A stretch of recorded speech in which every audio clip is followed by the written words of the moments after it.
All right. We should be back. Yeah. Welcome back, ladies and gentlemen. I don't know what happened there. The stream dropped for like a second on my side and then just would not come back online on Twitch. So I genuinely don't know what went wrong there. But as I was saying, if we're going down this road of who's the first flesh, we have three competitors. We have the proto-drakes, the trolls, and the goblins. Problem, we don't actually know who was first. We have a reasonable guess that the proto-drakes would have been first. But that's a guess, because the very earliest mention we have comes from the Dawn of the Aspects, speaking about the primal the proto-drakes, and that they were sort of alone, and that there were animals, but there wasn't anything else really. But at that point, the Titans were already here. Although this would have been long before the creation of the Well of Eternity. This would have been long before even the first Sundering took place. No, this would have been after the first Sundering. Sorry, excuse me. The first Sundering would have at least taken place already. But the second Sundering would not have happened yet. And the Well of Eternity, while it would have been technically there already, it would not have been... how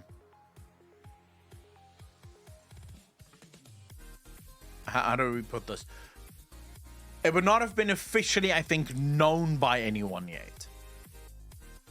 There's no mentions in the Dawn of the Aspects that the proto-drakes ever ran into something like trolls. But then again, they didn't really live on the same, like, in the same regions. So it is possible that the trolls could have been somewhere else, and that the proto-drakes would just never have had any sort of contact with the trolls.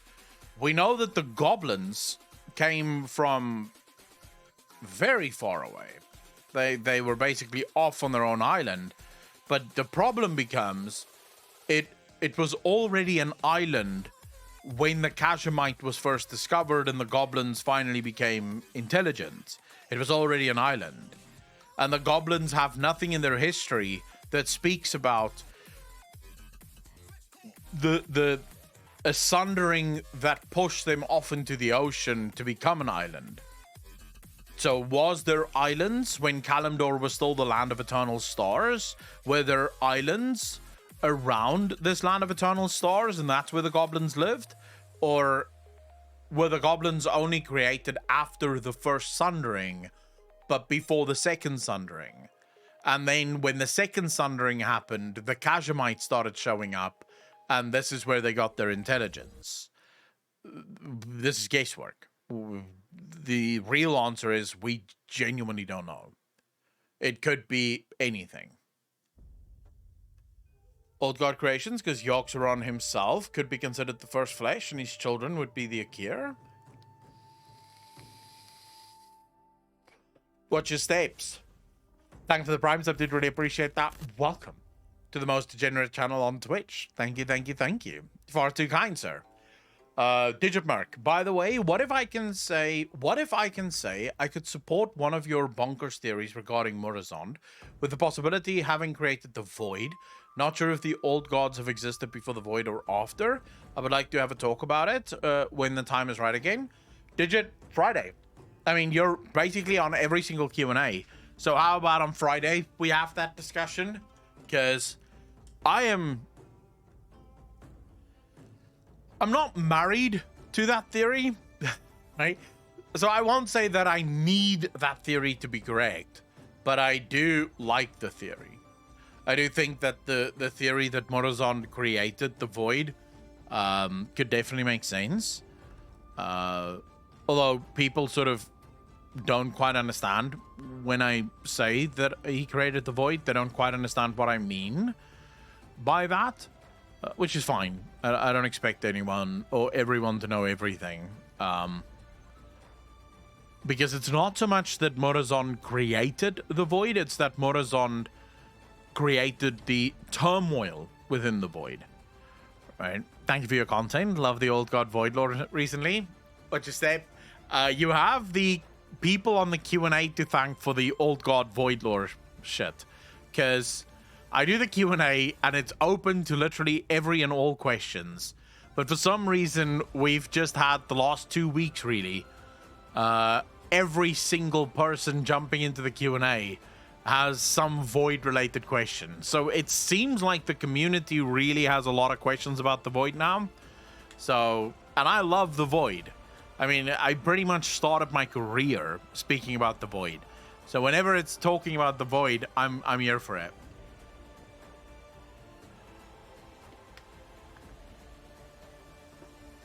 So Gash, that's basically what I do as well. I'm not looking at it as children. I'm saying the children of the first flesh. So the first flesh would be the birth of mortals. So the birth of mortality, as it were. But then the specific whisper or the specific line is the children of the first flesh. So you have to first figure out what is the first flesh, and then you can try and figure out what the children of the first flesh is. Now, in this instance, if it is the proto-drakes, we instantly have two possibilities. One would be the primal incarnates being the children of the first flesh. So if the proto-drakes were the beings of first flesh, then the primal incarnates could be the children of the first flesh. But you also have the aspects. They are also the children of the first flesh. So technically speaking, they could also be the ones that Ajara was referring to there. For the trolls, if they are the ones of first flesh, then it's the elves that would be the children of the first flesh. For the goblin, fuck knows. What did the goblin create after them? What would be considered the children of goblins?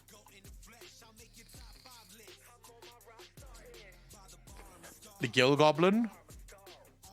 I guess.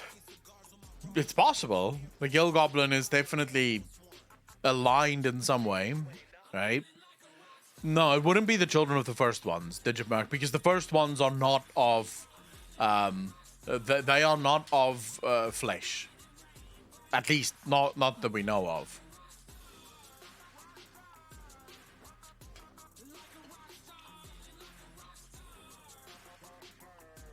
Weren't the aspects the Titan's success story of bringing order to children of the curse? Yeah, to some extent. But they would still technically be considered children of the proto-drakes.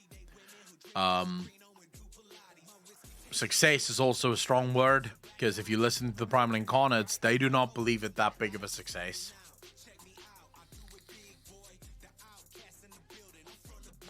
Saving Raven, so... the first ones and the first flesh, I don't think is the same.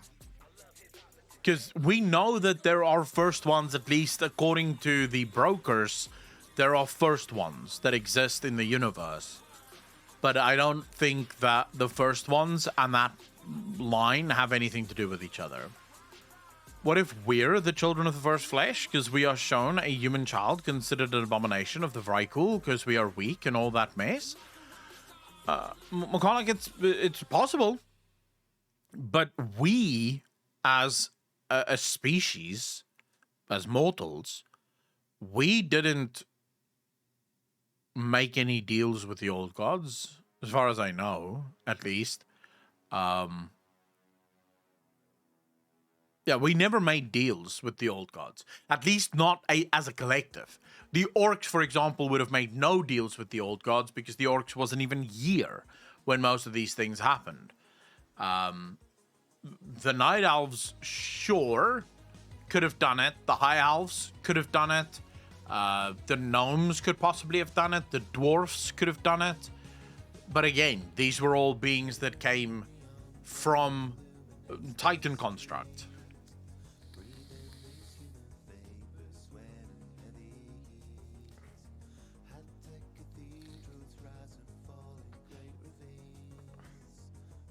Let's get it down there in Azure Span. What is its deal?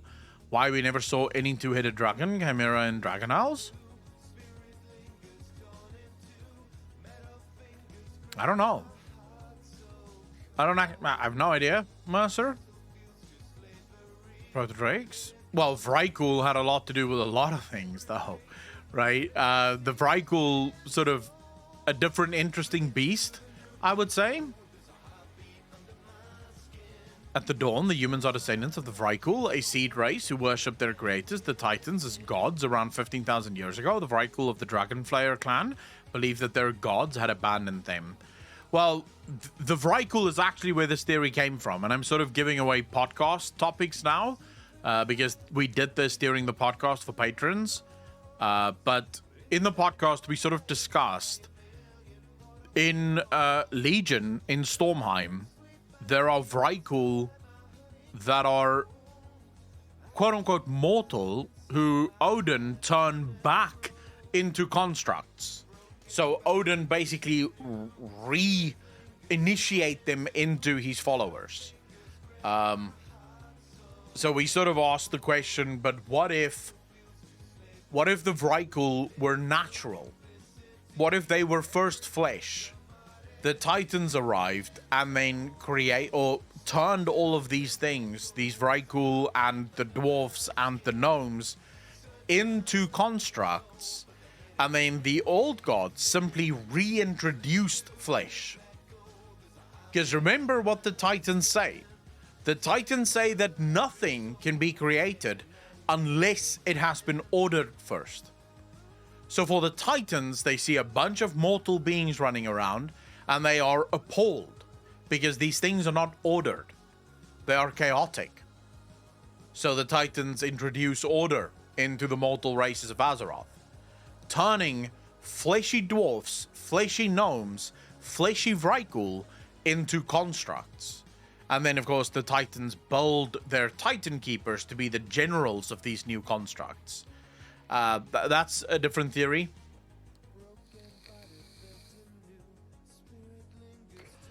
Black Walls, there's enough breadcrumbs, I would say, on Draenor to suggest that it may have had old gods long ago. Whether those old gods persist to this day, we don't know. But there is evidence to show that there may have been old gods there.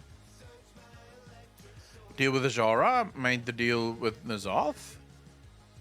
Yeah, but could that be the deal that Azara is referring to?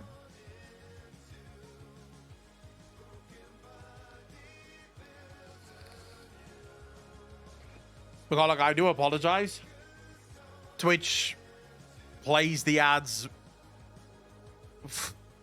I wish I could turn them off. Believe me. If I had the power, I would turn the ads off. I promise you guys.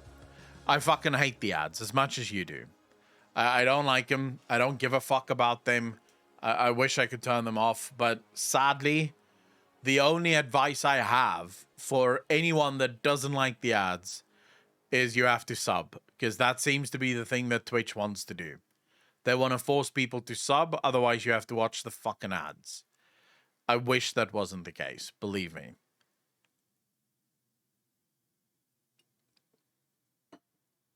When we started discussing, I'm sure I'd enjoy that stream. Maybe I can hold myself until next one. It's every Friday, sick. So whenever you're ready, I'd be happy to have you. Yeah, as Apocalypse said there, Draenor 100% had old gods. They became spore mounds. Oh yeah, you could actually get ad blockers too, FYI. Although, Danny, I've heard that a lot of people are struggling with their ad blockers. I'll tell you what, I have 2 ad blockers on my browser. The one ad blocker is built in, the other one I downloaded, and neither of them blocks Twitch ads. I fucking kid you not.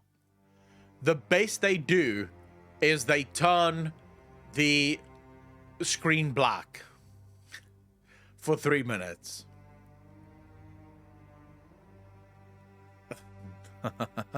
So you still don't get to watch the fucking stream. It's just a black screen now. So yeah, it kind of it's nigh impossible now to block the ads with ad blocker, which I think is just absolutely disgusting. But you know, that's what Twitch does.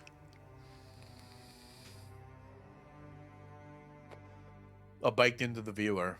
Yeah, I wish I could explain to Twitch why why ads are such a bad idea. I wish there was a way to explain that to them. Sadly, they don't seem to care. Because streams don't really work this way. Right? You can't have... I can't build my stream around ads. I can't take a break every hour. And because if we're in the middle, like just now, we were in the middle of a fucking discussion. What Twitch wants me to do is in the middle of that discussion, like I'm in the moment of saying, so the very cool, and then I see the ad pop up and I go, I'll be back in 3 minutes. That's what they want you to do, right? You have to basically take a break as soon as the ad starts and then start again after 3 minutes. And it's just like, fuck me, bro. Can we just not do that? Abaddon, yeah. The reason I've now decided to do what Twitch wanted me to do ultimately is because at least now the ads play for everyone at the same time. Whereas what previously would happen is Twitch, if you don't sign up to Twitch's ad incentive fucking program, what they do is they play the ads randomly for everyone, right? So what happens is you'll have 5 viewers that have an ad now for 3 minutes. Then you'll have 10 viewers later that'll have an ad. So it's just, it breaks the entire flow of the stream. So I try as much as I can. Like I have this, like you guys can see, I have the screen open here in front of me most of the time when we're streaming. So I basically try to keep an eye on it. And when I see the ads are close, I'll try and not talk about like super interesting or important things, just so that, you know, we get past the fucking ads before we get into some interesting discussions again. But sometimes that's not possible. So I do apologize when that happens. Me living in the Balkans and having no ads, Keck. Dude, I live in South Africa and I get ads for American shit. I get a lot of ads for American shit that I can't even buy here.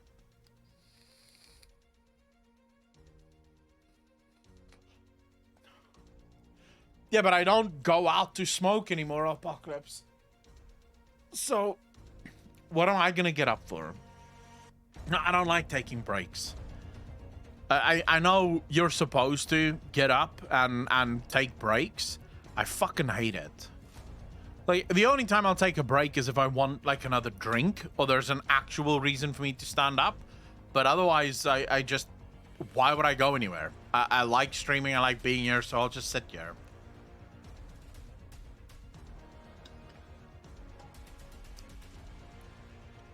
No, you didn't miss much, McCulloch. Rolderon, how you doing, bro? Thanks for the first time chat. Really appreciate that. Loving the lore discussions, FYI. Warhammer 40k's base timeline video now on YouTube from Warrior Tier, timeline of the 40k universe by Trazen the Infinite. Oh, shit. We should check that out at some point. We'll do more 40k reacts, I think tomorrow or so, because there's a few 40k videos. There's suddenly a massive influx of Lionel Johnson videos. Like, you can see all of the fucking all of the content creators going, right, everyone wants to learn about the Dark Angels now, everyone wants some Lionel Johnson stuff now. Let's fucking go, bro. This is what the algorithm wants. And they're my, well, they're shared as my favorite Space Marine chapters. So yeah, I'm very, very excited for it. Major Kill made one. I believe Luton made one. I don't know if Bricky made one. You know what's interesting? We started our 40k journey with Bricky. Since then, we've never watched another Bricky video.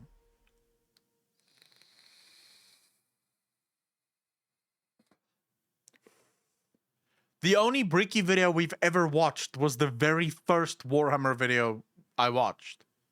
And since then, never again.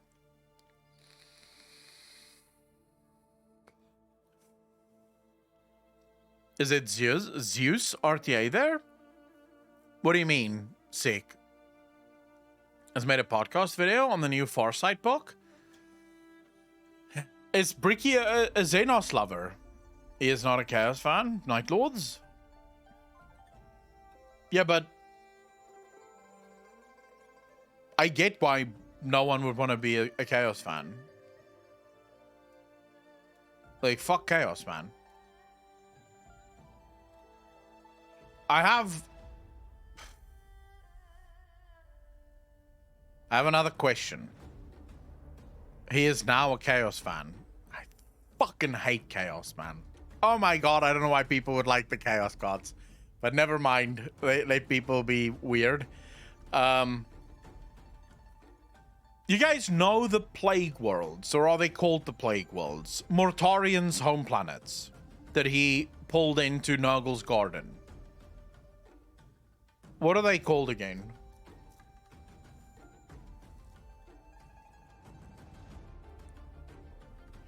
Do the mortals that live on those worlds, do they even know that they are the servants of Nurgle?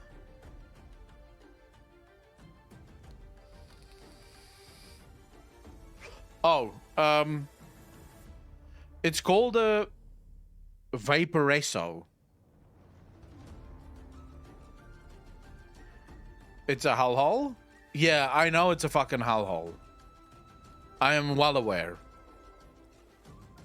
Not the second, the third. So, let's see if I can find that chapter. Hold the phone. I'm gonna see if I can find that chapter and just read you guys a bit. Especially for those of you that don't know. Do we have any people in chat that don't know anything about Warhammer 40k? For whom this will probably be one of their first forays into the 40k universe? Is this WoW or Warhammer? We're talking specifically now about Warhammer. I know nothing about Warhammer. I think you're lying, Mr. Tame. Okay, so listen to this, right? This is from a world. This is from one of these sort of... This is from Mortarian's world. So, just listen to this. There were cities here once, said Shirilla. She coughed and spat out a gob of flame. Her hip was hurting again, and her foot dragged. Another dubious gift from the jolly grandfather. Shut up, Shirilla.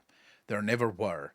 Orifice had a honking voice, a legacy of the earworms that had got into his head when he was a babe. He could barely hear still over their trilling and shouted all the while. Sherlock cringed. Orifice's shout stirred up clouds of bile flies from the mounds. Giant fungi quivered and turned squelching on their stalks to watch them pass. There were, Grandpa said Shirella. She pushed greasy hair out of her good eye. The other was half closed by throbbing growths. The witchkin in the village said the tumors might go. They might not. It depended how hard she prayed. To her other grandfather, the fat one, Mary Lord, Nurgle in the mist. There was a city right here, in the stink forest. Rubbish, boomed Orifice. No cities on Noxia, none at all. The pair of them had only the faintest conception of what a city was, but they knew there were lots of people in them. Stupid cramming together like that. Fastest way for pox to spread. Pox?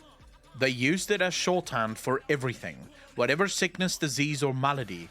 Though when it came to proper description, when it mattered, they had myriad words, one for each of Grandfather's gifts. It's true, Shirala said. Orifice's missile of her tail annoyed her, and she fought back for once. She pointed up to the towering toad trees, 1,000 mottled slime caps growing on every one. These was buildings, big as the sky, and this, she pointed at the squelching mosses they walked upon. This was roads, all hard. First things, this is moss. Second things, roads is mud and muck, said Orifice.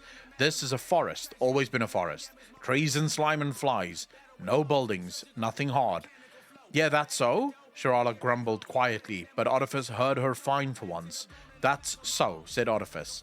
They came to the edge of the scrounging grounds. Beneath the profusion of creepers and trees, square, regular oblongs could be made out. Stacked in places 5 high, their rusted doors hung half open, showing fetid darknesses within. From a distance, they looked like blocky boulders, and a little kidling might take them for such. But Chirala was 12 years old, halfway through her life, and wise as they came. The blocks were metal, rotted through for the most part, and in places sunk half into the swamp. But when her grandpa, her human grandpa that is, told the tale of the city, that was, she believed, because she had seen the boxes. Then what are these then, she said. They don't know, and they're not blessed. This is why this was so interesting to me. As you go through this entire thing, they know who Grandfather Nurgle is, obviously, because they've heard his name before, but they actually experience pain.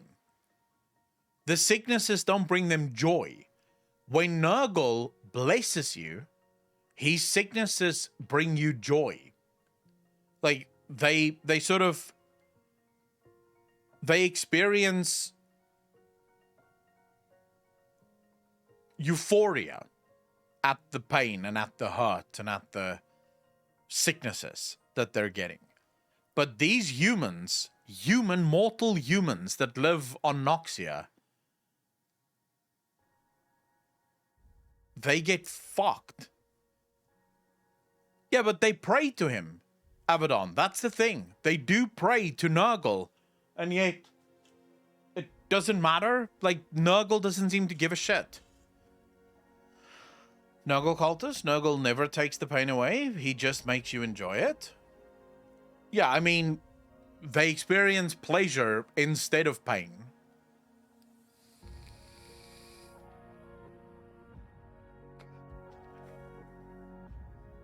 So they have to embrace him for the pain to go away. But anyway, that chapter ends with Zeech taking over. Only cares if you are of use to him. All Chaos Gods are like that. That's why I hate the fucking Chaos Gods. Patlin, how you doing? Foul Smoke, how you doing, fam? I can't stand the Chaos Gods. I don't know why anyone would pray to them or why anyone would accept their gifts. Especially when you have Gilliman and the Ultramarines. You have Lionel Johnson and the Dark Angels. Like, why would you even give a shit about Nurgle and Zeech and all of these horrible Chaos Gods? Fantasy Nurgle is more hardcore. He doesn't make you enjoy it or take it away. He gives you the resilience to endure it. I mean, is that still technically the same? Because they still love the gifts. Would pray to Nurgle to be able to cope with it. Indeed, the Emperor protects. Oh yeah. Town not looking so bad now. Grofal... The only reason the Tau doesn't have to worry about the Chaos Gods is because your souls are so insignificant that the Chaos Gods don't even give a shit about you. Like, how is that any way to be proud of anything? We are so insignificant that the Chaos Gods don't even care about us.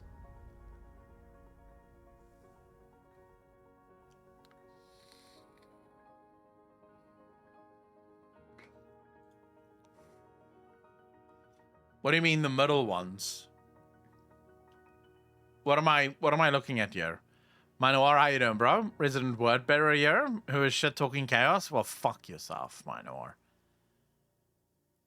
Oh, it's more of the figurines, the painted ones. This has to be a chaos one, no? Like, look at that. This is definitely a chaos Goliath, I think this is.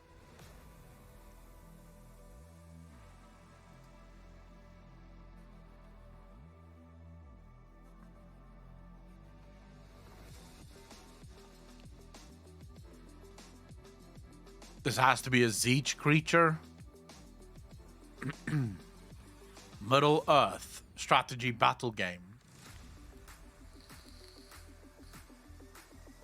Dude, fuck. That's actually quite cool.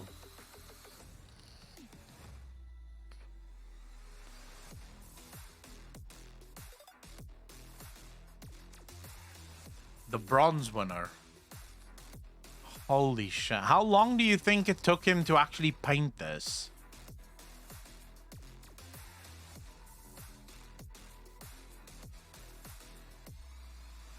Yeah, skulls and spikes. Yeah, but that has to be, like, look at the... So the only other thing this could be is an Imperium Goliath that just fought Chaos, right?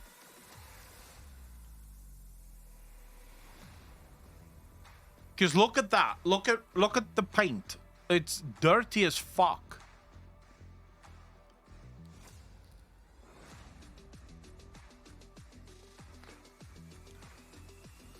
Yeah, but normal Imperium weapons are cleaned. They're kept clean. They have to be kept clean.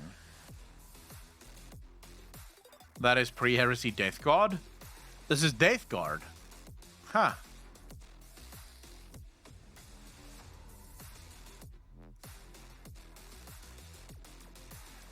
Wait, what makes you know? How do you know this is a Death Guard weapon? Rolderon, what stands out as Death Guard?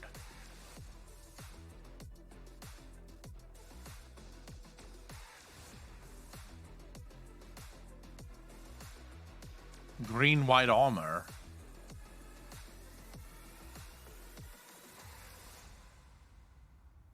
Okay. The Death Guard. No. Yeah, they're traitors, no? Who did the Death Guard serve?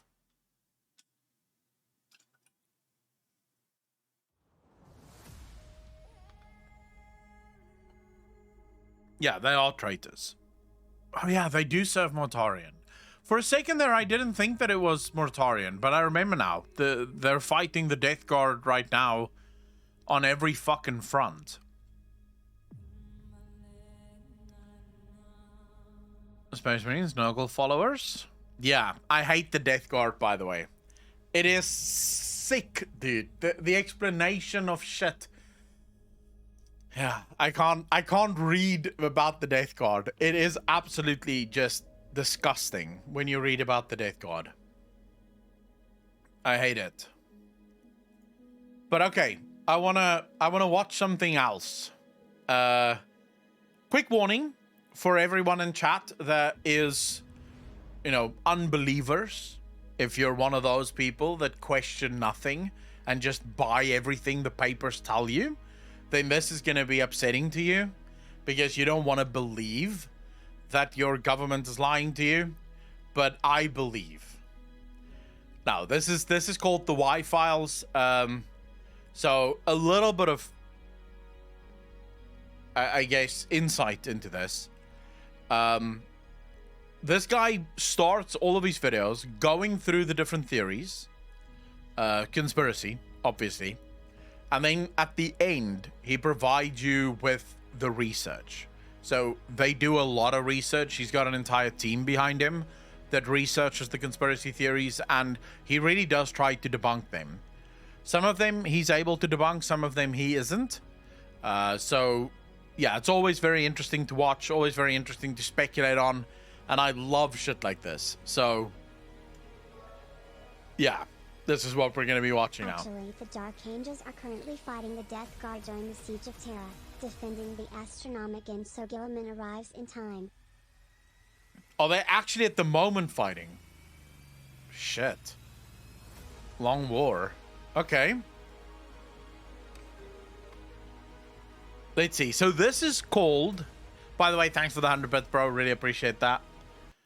This is called America's Secret Space Program and the Alien Connection.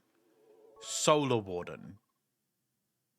In the Horus Heresy. In the Horus Heresy. Okay. I still need to read those, the fucking Horus Heresy books. Okay, but here we go. Let's hear if America actually does have a secret space program. Gary McKinnon was obsessed with UFOs and believed governments were covering up evidence that UFOs exist. In the year 2000, he decided to do a little digging. Gary was a computer expert, so what better place to dig than on US government computers? What he found was so shocking that it sent the entire United States government into a full-blown panic. In fact, the US spent 10 years trying to prosecute Gary. He was looking at 70 years in federal prison. But what information did Gary find that could cause the US government to become so aggressive? Please say aliens. Please say aliens. Aliens. Yabba dabba Oh, doo! shit.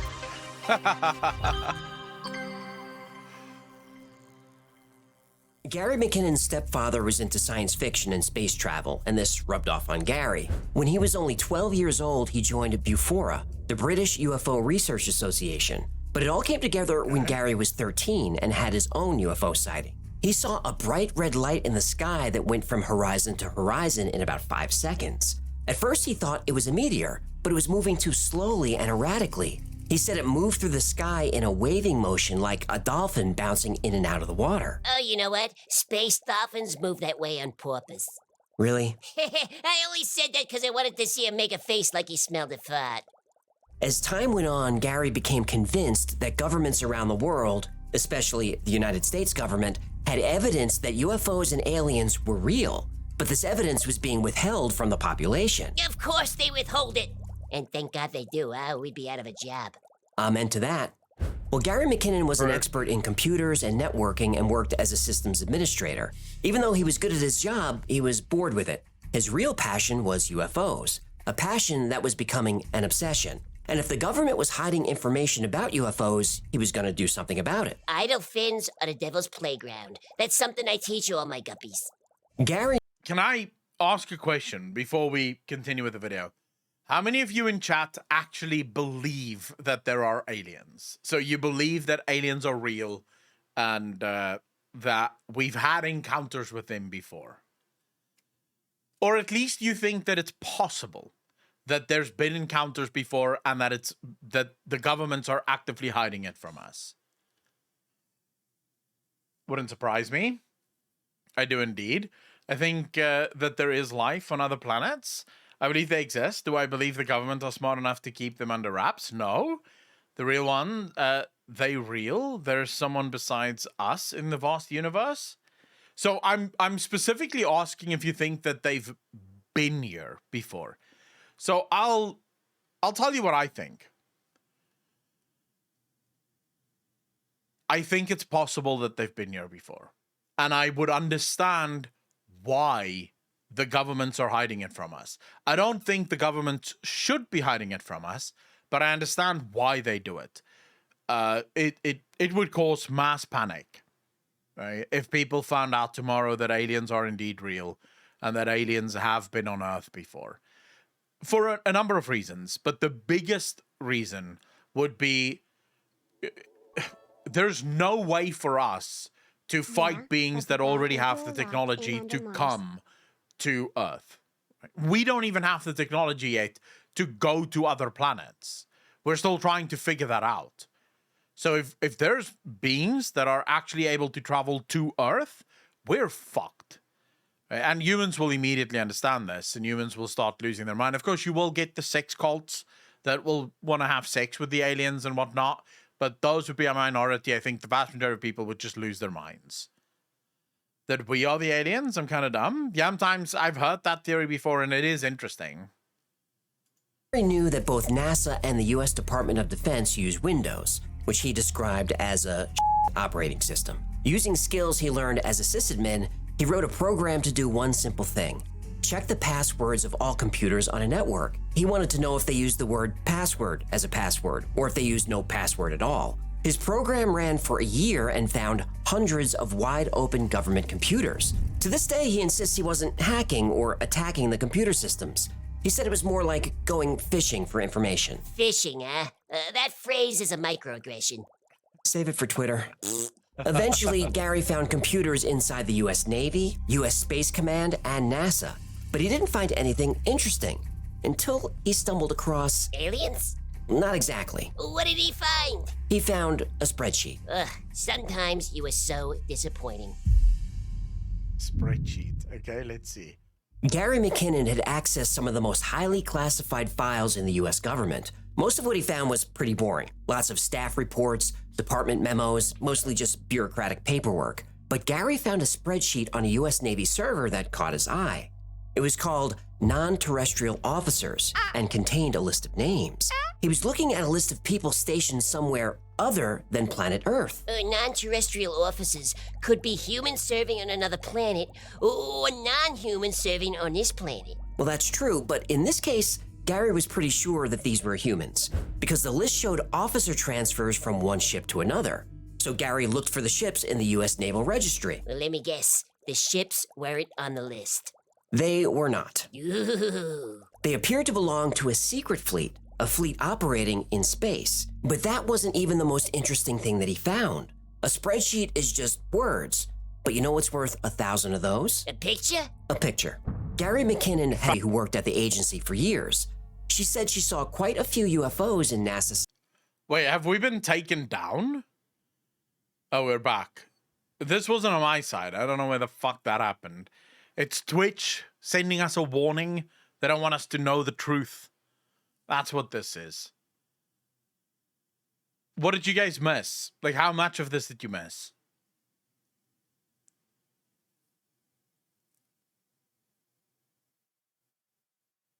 I mean, for example, take modern tanks. They fire depleted uranium rounds that are capable of going through a meter of hardened steel. So we could maybe go against aliens.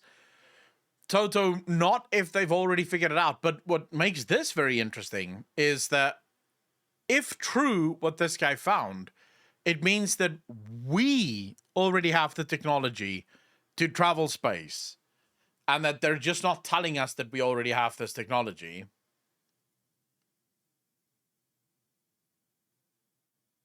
Did you spread this info? Satellite photos. But the photos, both physical and digital, were always altered to remove the UFOs from the images. Oh, you don't say. In the 1980s, Donna was working for NASA at Johnson Space Center. Specifically, she worked in the highly secure area known as Building Number 8. One day, Donna stopped by a coworker's office about something completely different. When she walked in, this coworker had a satellite image on his computer screen. He showed her a white cigar-shaped object. He asked her what she thought it could be. She said it might be a blob on the emulsion or a scanning defect. But then he pointed to something that made Donna have to catch her breath. The object was casting a shadow on the ground. So whatever it was real. Gary was intrigued by the story and thought Donna Hare was telling the truth. Since he already had access to NASA's computers, he wrote a program to search for the image. He narrowed his list of hundreds of computers down to just a few, inside Building Number 8. Naturally, they had blank passwords, so he logged into them one by one. What's interesting for Rory is about the Space Force. So Trump comes in and he has this plan of creating a Space Force, right? People lose their minds. People are like, oh my God, Trump is a fucking moron. But Biden didn't stop the Space Force. Like when Biden came into power, he didn't go, yeah, fuck the Space Force thing. Never mind that. It still exists. Like, it's still getting funding. It's still a thing. So, in other words, at least to some extent, there is a need for a Space Force. Most of these machines had empty desktops, but one computer had folders named raw, filtered, processed, and unprocessed. This was exactly how Donna described the computer in Building Number 8. So this was the one. The folder labeled unprocessed contained an image, but the file was huge so Gary couldn't download it, so he tried to view it on the remote desktop. So Gary McKinnon clicked the file and watched as the image appeared, pixel by pixel, line by line. At first, he saw nothing but blank space, but then the hemisphere of the planet began. The GL Prime, so it's been confirmed now in drips and drabs. So basically, the Pentagon is sort of slowly releasing drips and drabs of information, but there is information now of close encounters. There's information. So the government has gone from calling it UFOs to, they have a different word for it now. It's no longer called, but it goes down to the same thing. It is an unidentified flying object, and they do say, the government admitted, I think last year, that there are multiple encounters every single year. UAF, yeah. There are multiple encounters every single year with objects that cannot be identified. And that they don't know what it is. But I mean, the information is coming so slowly, and most people still don't believe it. Began to form, and then he saw clouds. And then, about 2/3 of the way down, he saw what he was looking for: a spaceship. Gary saw a large silver cylinder, completely smooth, no rivets or seams of any kind. But a few seconds after opening the file, Gary noticed the mouse on the remote computer moved, but he wasn't moving it. Uh-oh, the jig is up. Whoever was sitting at the computer in building number 8 turned off their network connection, and Gary was disconnected. Oh no, did he get a screenshot? Nope, no time. So the good news for Gary McKinnon was his suspicions were proved correct. The bad news? The US government was onto him. Is this a UFO? And he's smiling at me and he says, I can't tell you that. What I knew he meant was, it was, but he couldn't tell me. So I said, what are you going to do with this information? And he said, well, we always have to airbrush them out before we sell them to the public.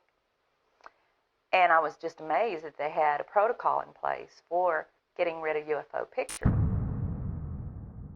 Gary McKinnon stumbled onto more evidence of what he saw in the file of non-terrestrial officers, evidence of a secret space program within the US military. And this secret space program isn't new. There are clues about it going back over 50 years. In the 1960s, the US Air Force had a program that ran in parallel with NASA's Mercury, Gemini, and Apollo programs. It was called the Manned Orbiting Laboratory, or MOL. The MOL program had its own facilities and its own staff. They had uniforms and spacesuits, but they were completely different from NASA's, so there'd be no confusion that the MOL employees worked for a completely different program. The operation was so secret that not even the wives knew what their husbands were working on. The wives don't need to know nothing. What happens in orbit stays in orbit.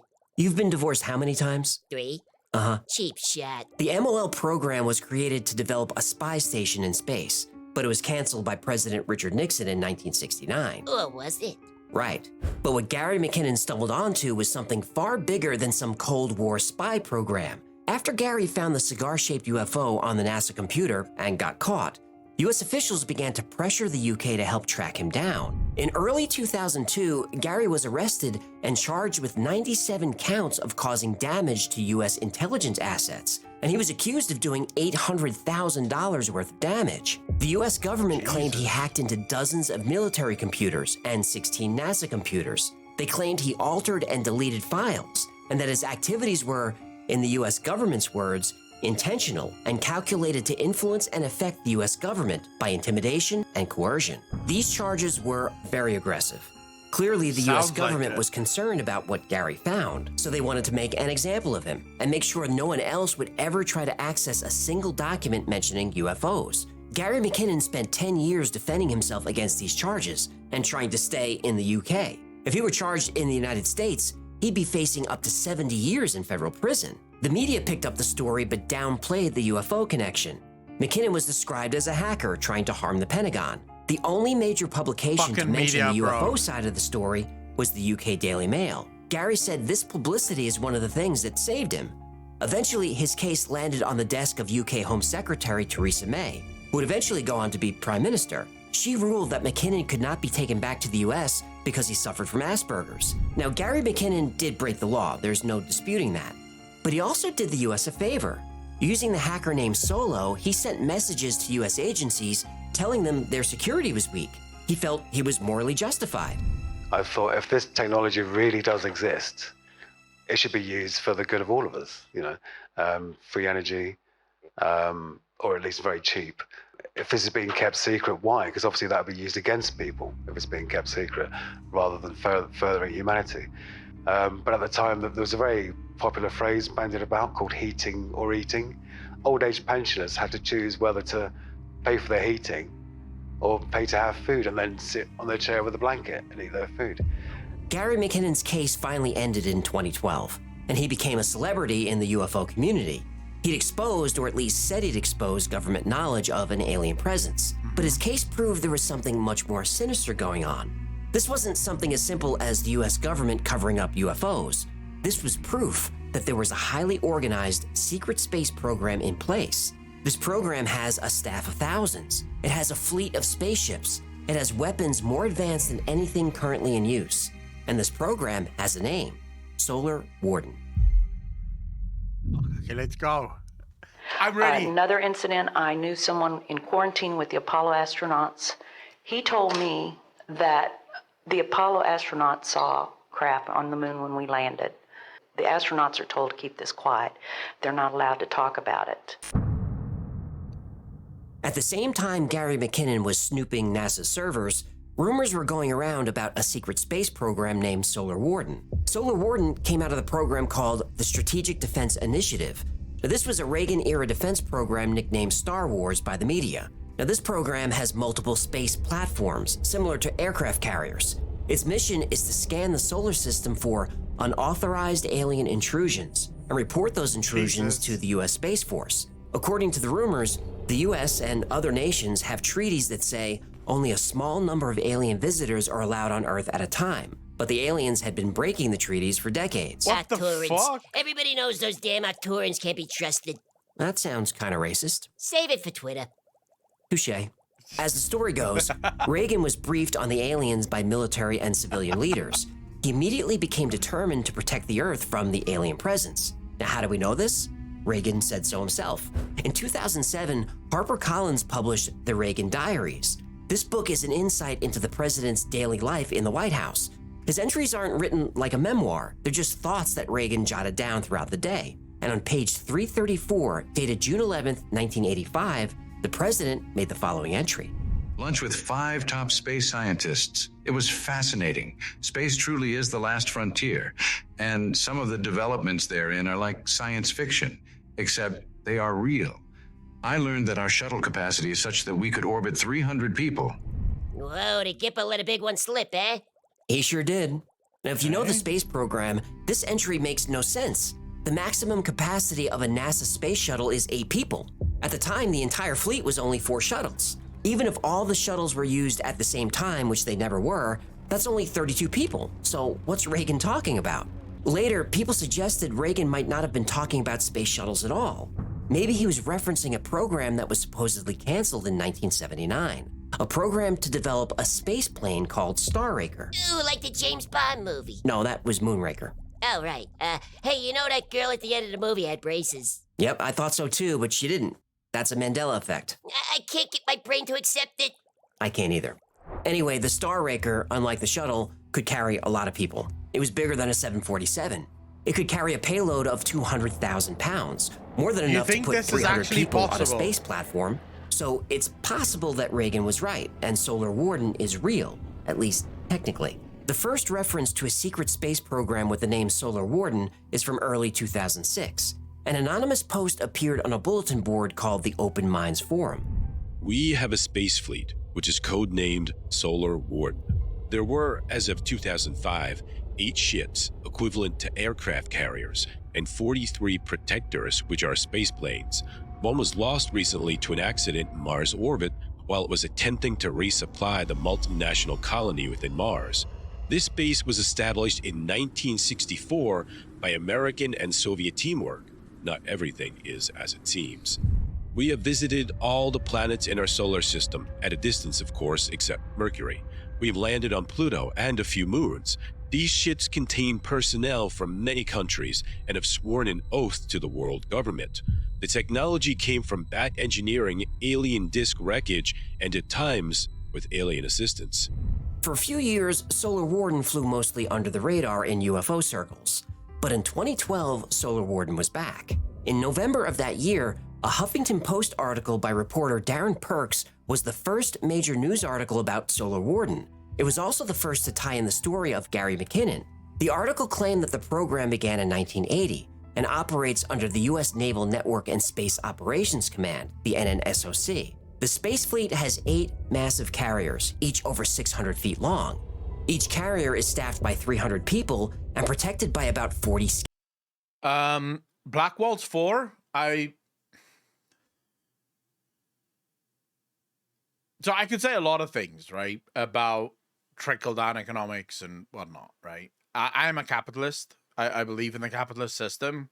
It doesn't exist, by the way. There are no capitalist countries in the world. There's only socialist countries vying from very socialist to less socialist. The US would be a very socialist country. And then, some of you European countries as well, and then some are less socialist. But I don't think presidents make any decisions. I don't think Reagan ruined the country with trickle-down economics. I don't think presidents are in charge of the government. I think the government, and these would be the people that you do not vote for. I think long ago, the establishment in Washington, D.C. figured out that having people leave after 8 years really causes chaos. So it's far better to just have a poster boy in charge for 8 years and let us get to the business of actually running the country, because we are not replaced every 8 years. We are here into perpetuity, right, as long as we want to work there. So we'll make sure that the government runs, and then everyone else can just get fucked. So what the US have now is truly the people getting fucked by billionaires that have bribed the government and are working with the government to fuck the people. That would be my take on it. I don't think it's presidents making decisions, because it's too...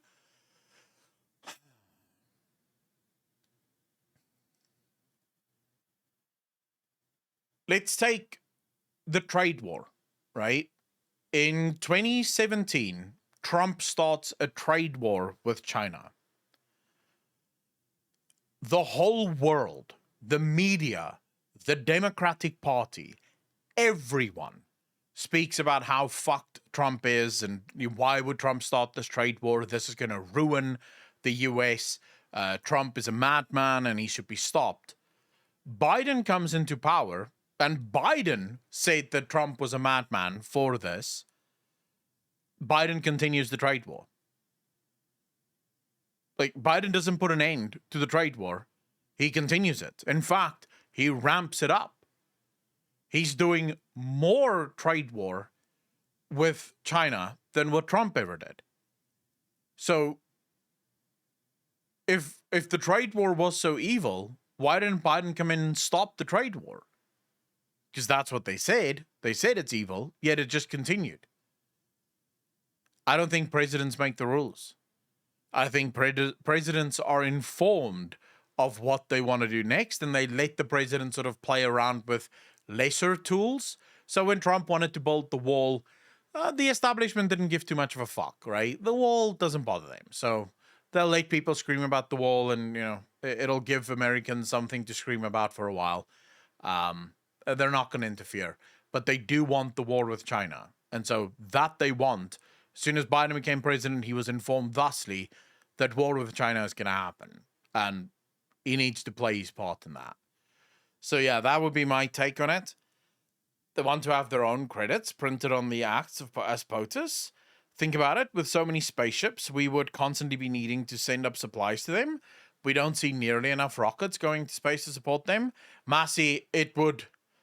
I mean, there's so many ways in which that would not necessarily be the truth. There's so many things that you could argue. So take, for example, Tesla, right? SpaceX. They've sent how many ships up into orbit, and then they come down again, right? There are plenty of ways to hide things if you really want to hide them. There are plenty of places on the Earth's surface that you could send a spaceship up into orbit where no one would know, like no one would even notice. The Earth's pretty big. There's vast areas where no one would be any the wiser. So it is possible. I'm not saying it is, but it is possible. Scout ships, and these ships are used to intercept alien intruders. According to the report, there are permanent multinational bases on the moon and Mars that are supplied by the carriers. So that's why we never went back to the moon. Right, at least not publicly. Darren Perks personally... Yeah, Elon, I don't think he had a one-on-one with Trump, but Elon joined, Trump had like that meeting, where he had all of the big fucking like tech giants and stuff that he invited to the White House to meet with all of them. And Elon was one of the people that sort of showed up. He was still dragged in the media for actually showing up, publicize things. They don't want to. Yeah, we only know what they want us to know. And oftentimes I sort of feel like a lot of the things that we fight over is meant to give the illusion that there is actually a fight going on. So I actually believe that the Democrats and the Republicans agree on 95% of everything. They work together. The fights that we see between them, the whole the Bernie Sanders or the AOCs, they're there to distract from the actual things that they're doing, right? The actual evil shit that they're up to. Those fights distract us so that we don't notice the stuff that they're working together to fuck us on. Personally investigated the Solar Warden story, and in 2010 he was contacted by a whistleblower in the U.S. Department of Defense. This contact confirmed that Solar Warden is real. While conducting a FOIA Freedom of Information request with the DoD, Department of Defense, in 2010, I had a much unexpected response by email from them, which read, "About an hour ago, I spoke to a NASA rep who confirmed this was their program and it was terminated by then President Obama. He also informed me that it was not a joint program with the DoD. The NASA rep informed me that you should be directed to the Johnson Space Center FOIA manager." So assuming Perks wasn't lying, the email response clearly indicated Solar Warden existed, pretty much or exactly something like that. it did, Yeah. but was canceled. The thing is,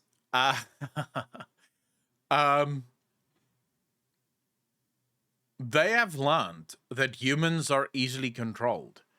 You give humans two factions, the Republicans and the Democrats. You make it seem like these two factions don't like each other, like the Republicans and the Democrats, and people choose their side. And then all you have to do is throw them a bone every once in a while. All you have to do is set up some fight, right? Some big thing. And you make that big thing the headlines, so everyone sort of reads about that the whole time, so that you can get on with the business of doing your own things, right? The things that you wish to do. And that's genuinely what I think happens in our world. I don't think that... I think whether you vote for a Republican or a Democrat, you get the same shit. Because when you really start thinking about it, when last was there a president in the White House that didn't just continue with the status quo? Like, when last did things actually change in the US from president to president?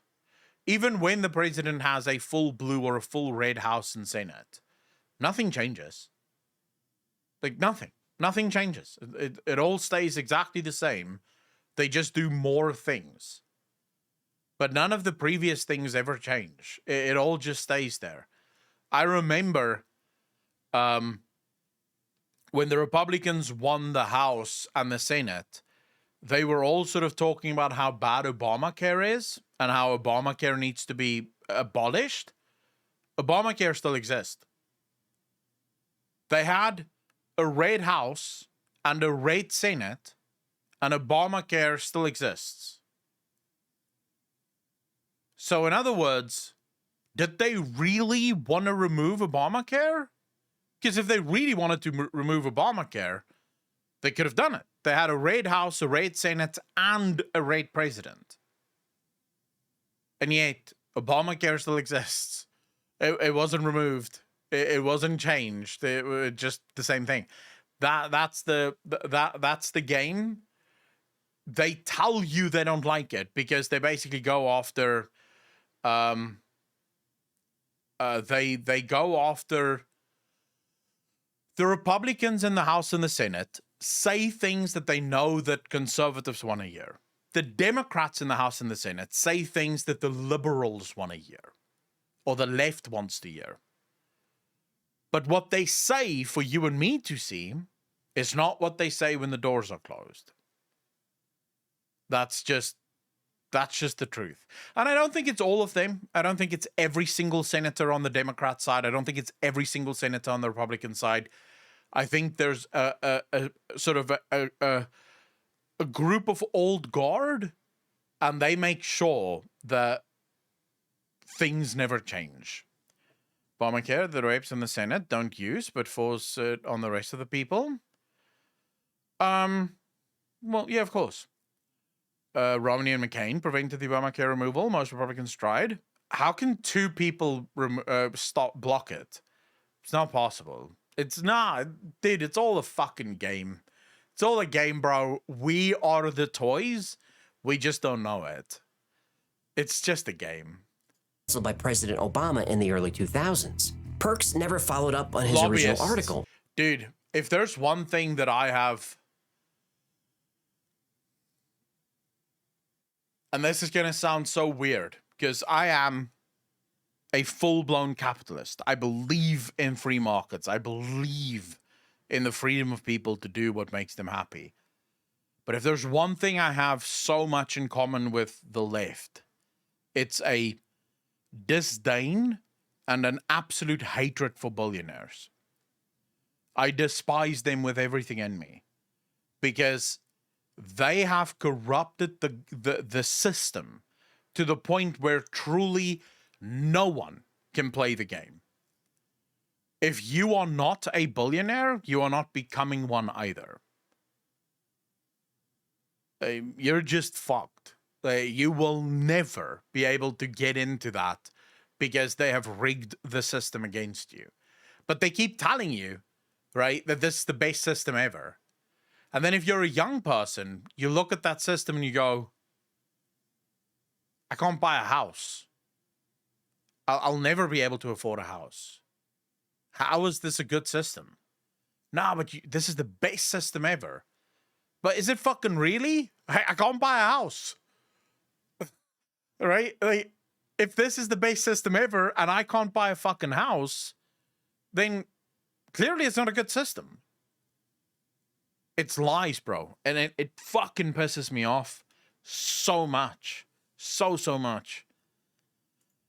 And as you might expect, neither NASA nor the DoD has ever mentioned it. So if all we have are reports from anonymous people, that's not much proof of Solar Warden. But in 2007, we'd get more evidence. And this time, they're pictures.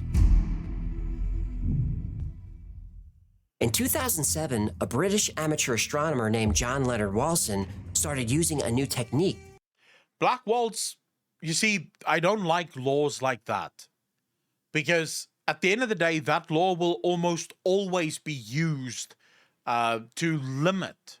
So here's the thing, right? If you say that the board of a company cannot make more than a certain percentage of the workers in the company, then you do start running into this problem of why would I keep growing my company, right? And by growing my company, I'm obviously employing more people, but by employing more people, I'm lowering the average of the salaries, right? Which means that I'm going to have to take a pay cut.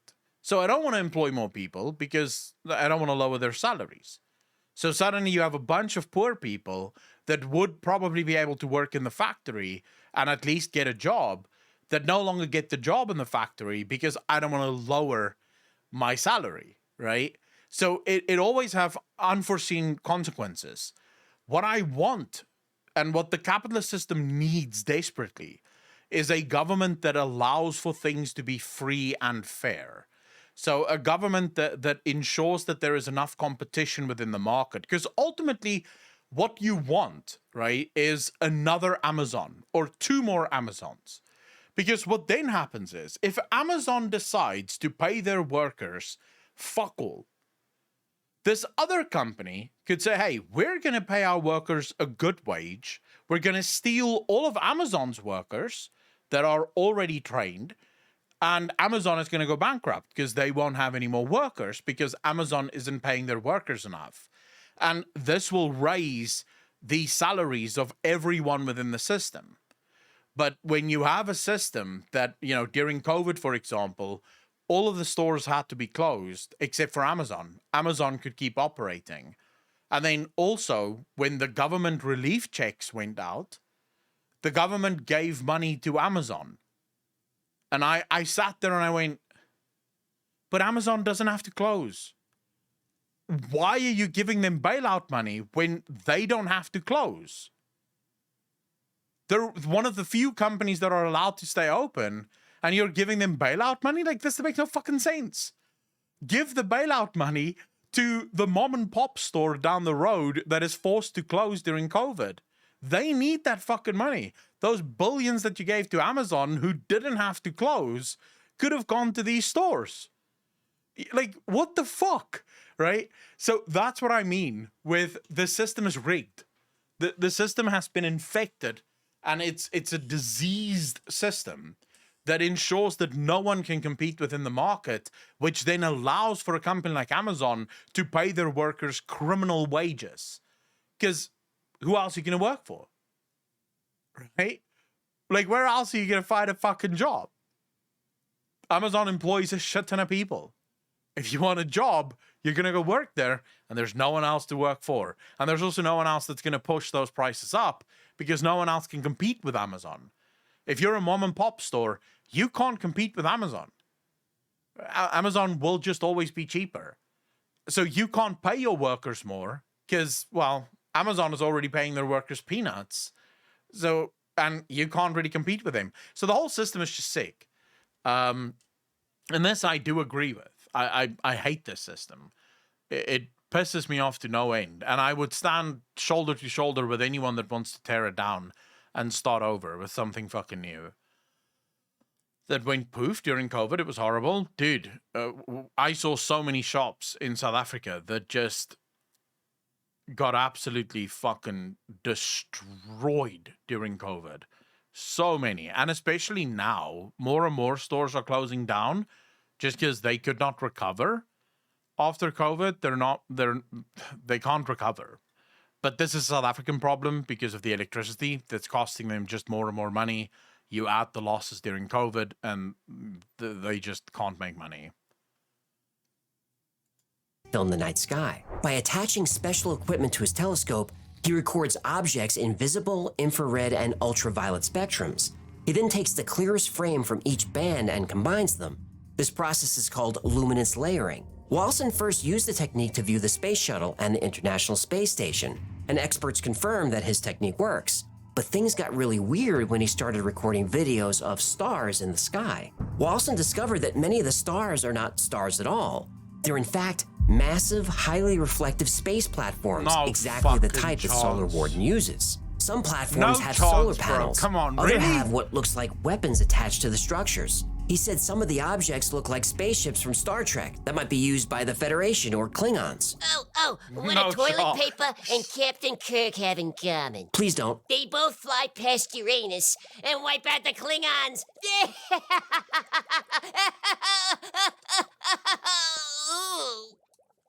Walson seemed to be confirming the presence of a vast fleet in the space above us, exactly as Solar Warden believers claimed. Oh, the government probably hates this guy, huh? They sure do. Not long after releasing his images, the infamous black helicopters appeared, flying very close to his house. Always fucking black helicopters, bro.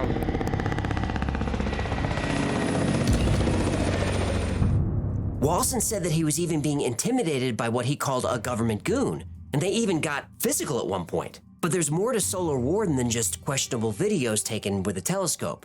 In the mid-1980s, rumors emerged of a secret government project, codename Aurora. Aurora is a triangle-shaped space plane. The program was even covered in aviation magazines.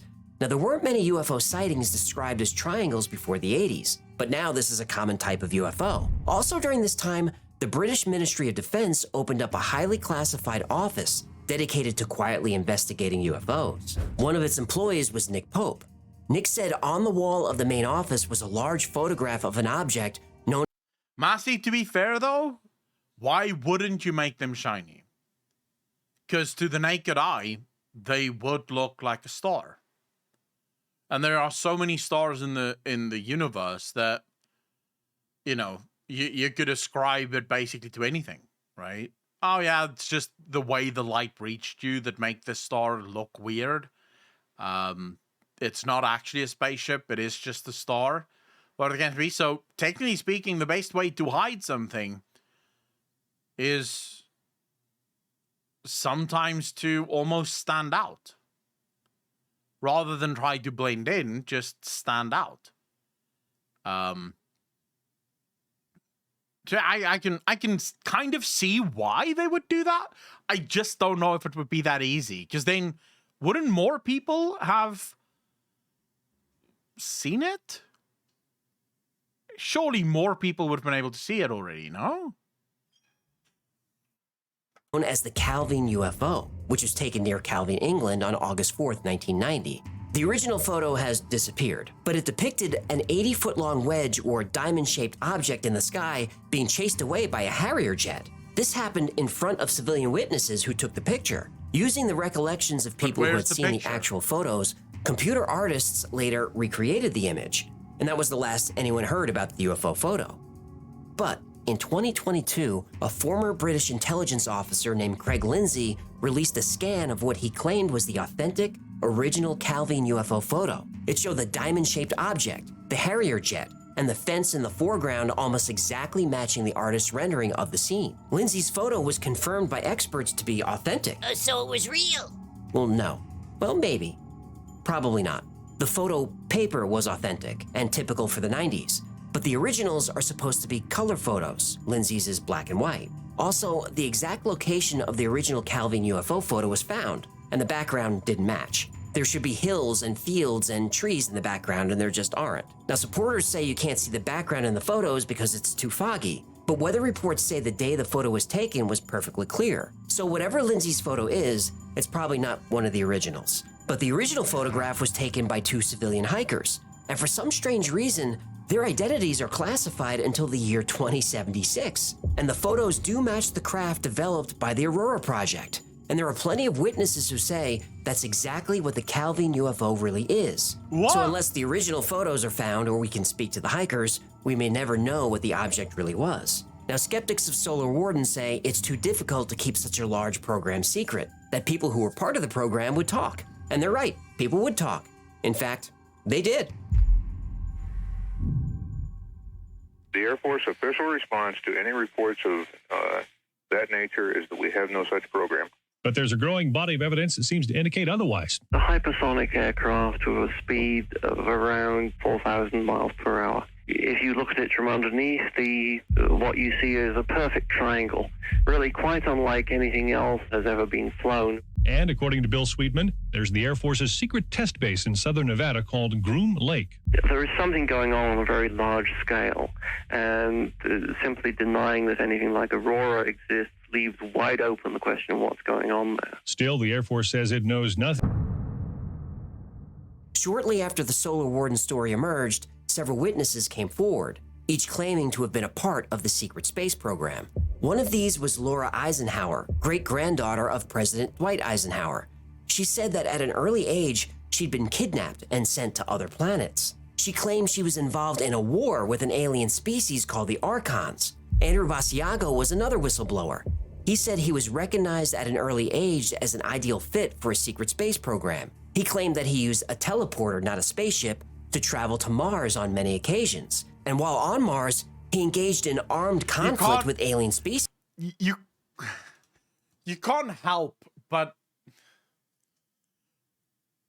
It might be true, right? But you can't help but think that it's probably bullshit. Like, if you hear this story and you just go, really? A teleporter, really? Like, you really teleported to Mars a couple of times? You do sometimes wonder about some of these stories. It might be true, Deemer. You don't know. Do you have any evidence to suggest that it isn't true? I'm not one to dismiss things unless I have firm evidence that showcases that that is not the truth. I tend to go, yeah, it could be. Right? I have a very open mind to just about everything. But there are things that you hear that you go, fuck, it could be true, but I don't know about that. That sounds a bit too thick.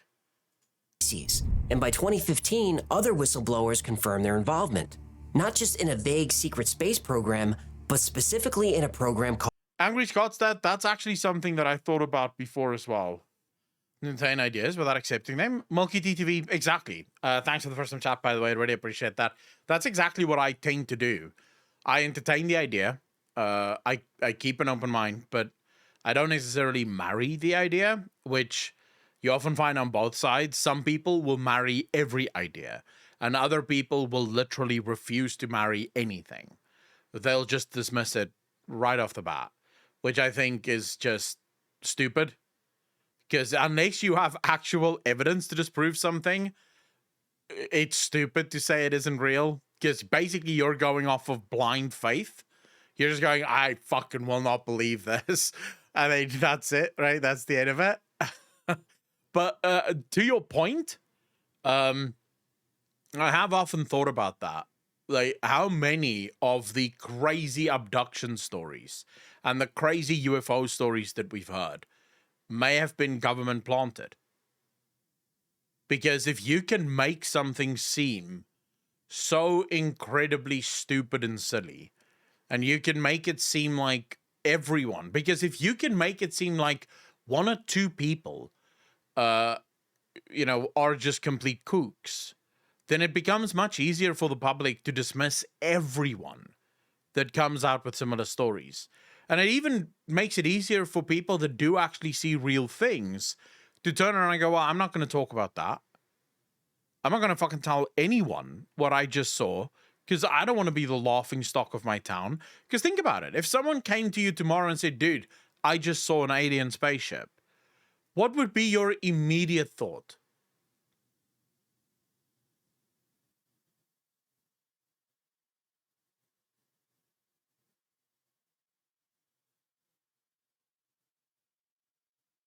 That's what you do, right?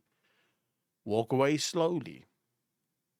Just sort of back away slowly, take your shit and leave, right? Because this guy's probably fucking stone cold nuts.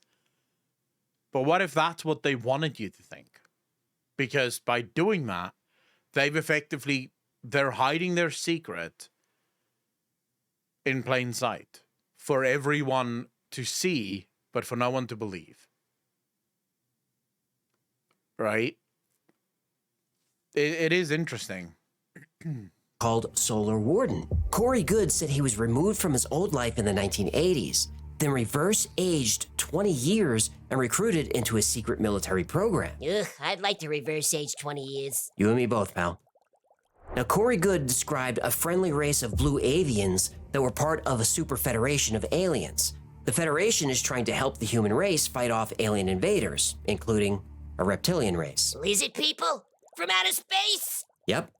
So this theory I have actually heard once, and it was on a US Air Force base, where one of the soldiers was telling this story, where Earth has been visited by 3 different races. One of those races is a lizard-like race, and they despise humans. So they basically want to kill the humans. The other race that visited us, they are actually helping us in this fight. Like, them and this lizard people have been at war with each other for I don't know how many thousands of years. And yeah, they're basically helping us to try and stop the lizard people from destroying Earth. I've heard that story before. I've seen the video of a US soldier claiming this, but fuck knows if it's true, right? So most of these unwanted entrances into our solar system would be more small groups of ETs or single craft that are trying to be sneaky. Right. Just kind of slip in. Marauder groups that would come in and do hit and runs to come in and take things and leave. Hey, lizard people are crafty. So very, very crafty. Good said some people part of the secret space program are trying to push full disclosure, trying to force the alien presence into the open, by doing flybys of the International Space Station and popping up on photos and videos. But disclosure still hasn't happened, and Solar Warden is virtually unknown to most of the population. So either there's no such thing as Solar Warden or a secret space program, or it is true, and our solar system is a far more dangerous place than any of us could have possibly imagined. Solar Warden and the secret space program is a major branch of ufology, and because of social media, it's becoming more mainstream. Solar Warden is covered everywhere from YouTube to TikTok to the occasional mainstream news story. But is it true? No. Let's go. Well, maybe. Some of it. Gary McKinnon is certainly a real person, but he says he doesn't know anything about Solar Warden or how he got associated with it. He never saw that name on any document or image that he accessed. It seems that the article by Darren Perks in 2012 is what connected Gary to the Solar Warden mythology. And it's easy to understand the connection. The picture of the ship McKinnon saw sounds a lot like the carrier platforms in Solar Warden stories. But even if Gary McKinnon saw a picture of a UFO, and I believe he did, it's a leap to go from one photo to a huge secret space program conspiracy. Now, other aspects of the story, the carriers, the fighters, the large crews, and the guarding of the solar system, these sound like the plots of well-known science fiction books and TV shows. For example, a spaceship, moon bases, and fighters that monitor the solar system. Nah, fam, that's just what they want you to think. Like, they are putting it in the movies so that we don't believe it's real. All of these movies are just government funded, bro. Like, I am now convinced by this story. Comes straight from a 1970 British TV show called UFO. Ooh, is that the groovy one with the moon girls in short skirts and silver cat suits and the purple wigs? That's the one. Did I mention the short skirts? You did. It's a great show. It's really, he's such a good, I always liked the way he's a good, Tanya. Okay, snap out of it. Sorry. The show also featured Sid, the space intruder detector. Its job was to scan near-Earth space for alien intruders, just like Solar Warden. And some of the eyewitnesses, like Corey Goode, have been exposed as frauds. He was forced to testify under oath that he made the whole thing up, especially the part about the blue avians helping to protect the Earth. Well, maybe he made that part up, but lizard people are definitely real. Eyewitnesses like Laura Eisenhower and Andrew Basiago may be telling the truth, but their stories are a hodgepodge of every science fiction trope you can think of.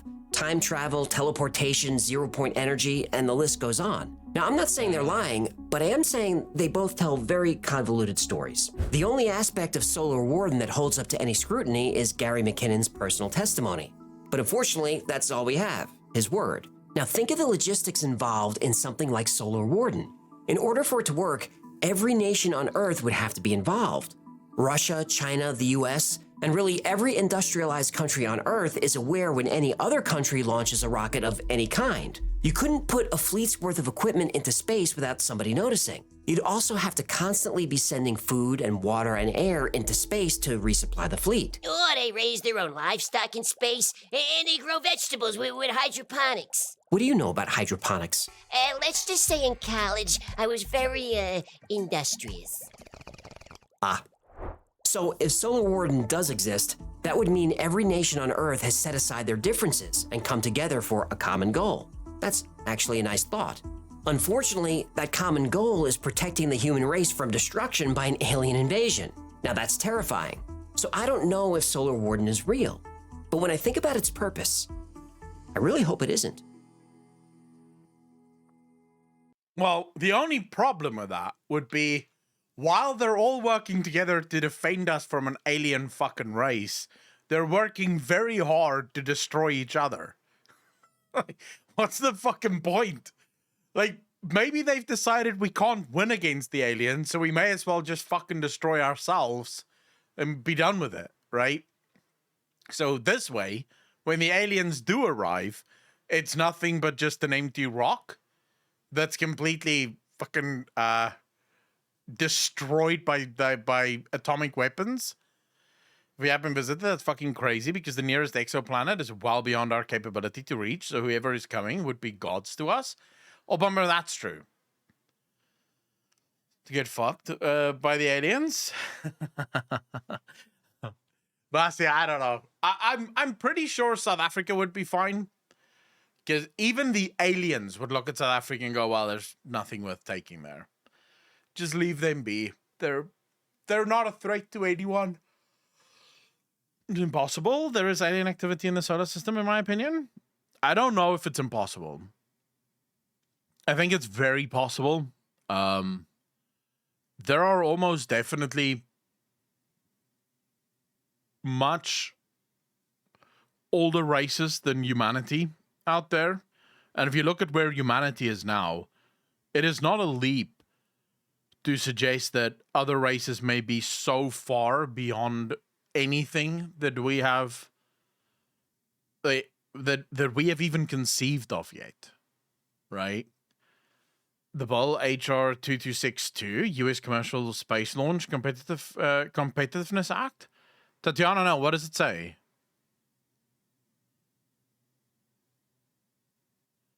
Be stupid to set foot on Earth? Exactly why. Because they get a massive fucking fight.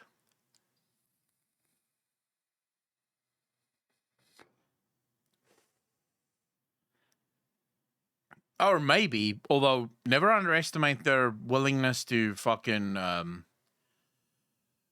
gain power, right? Is for farthing mining asteroids. I can see that.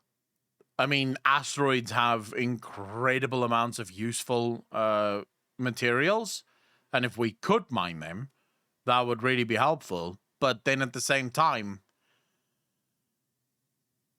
would you take a job on an asteroid mining? Because I don't think I would. What if they miscalculate the path that your asteroid is going to take? One morning you wake up to realize that your asteroid is heading towards the fucking sun.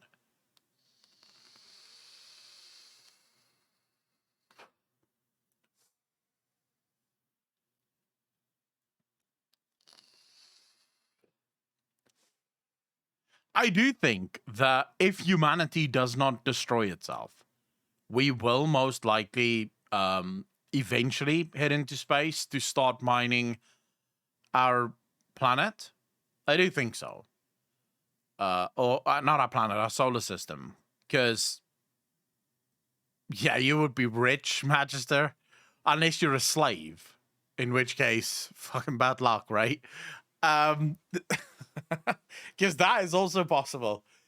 But no, I do think that the future of humanity lies in the stars. I don't think any of us are going to be alive to see that. I think it's going to be a long time, a long time before we get there. And that is considering the fact that we don't get destroyed by some rogue asteroid. Because I feel like the governments of the world don't care near enough about possible things that could fuck us. Like, take, for example, we only know of about 10% of all the asteroids in our orbit. That would mean asteroids that could potentially impact us. The 90% of all the asteroids that could potentially cause problems to the Earth, we can't see. Because there's only a few ways for us to actually see asteroids. And a lot of it has to do with, usually the asteroids have to be between us and the sun. So we can see sort of the where the light isn't. Or they have to be directly opposite the sun so that we can see the light from the sun reflect off of it. There is a chance of a rogue fucking asteroid hitting the Earth and just ending all life on Earth in an instant. It's happened before. It can happen again. Why do we not have actual weapons in space that could shoot an asteroid into fucking muck? Why is there not more work being put into that shit? Why is no one trying? First contact in 2063. Apophis will be close. 2029. We live in an infinite youth shooting gallery. I don't think the first people mining in space will actually get reasonable pay. They should. Maybe we are. We just don't know about it, right? Swanky Tiger, well, fuck that treaty. We need weapons in space to shoot back the asteroids that might be coming, right? We need that shit. There's no discussions here. We need it. How would they work? They've tried space weapons. It works pretty differently than imagined. I imagine the only way to really shoot, to really destroy an asteroid would probably be a massive nuclear bomb. We're talking 3 or 4 times the size of Hiroshima, if not larger, and probably a few of them. Because basically what you want to do is you want to smash the asteroid into so many little bits that those bits can be burnt up in our atmosphere. That, I think, would be the only thing. Not the best thing, because when you destroy them, they have multiple shooting stones that can damage the Earth more. If you can shoot them into small enough pieces, it doesn't matter.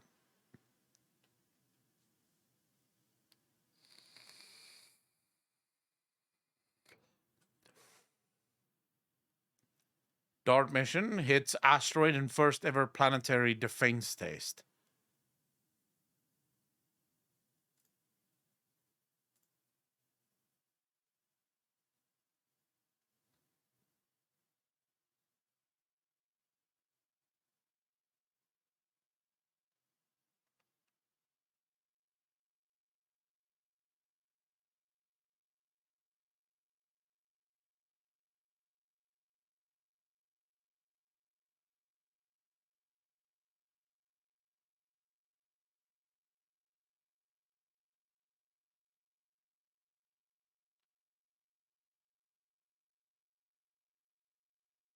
Well, that's nice.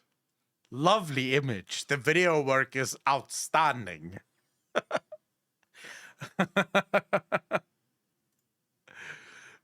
Yeah, I mean, so we're sending a satellite into the asteroid. But we need to get better at this.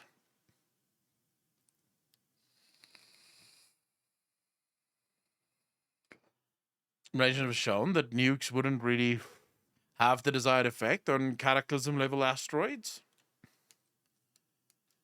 Depending on the size of the asteroid, bro. Of the bomb. Like, if the bomb's big enough, it can destroy fucking anything. We could probably build a bomb to destroy the Earth if we really wanted to.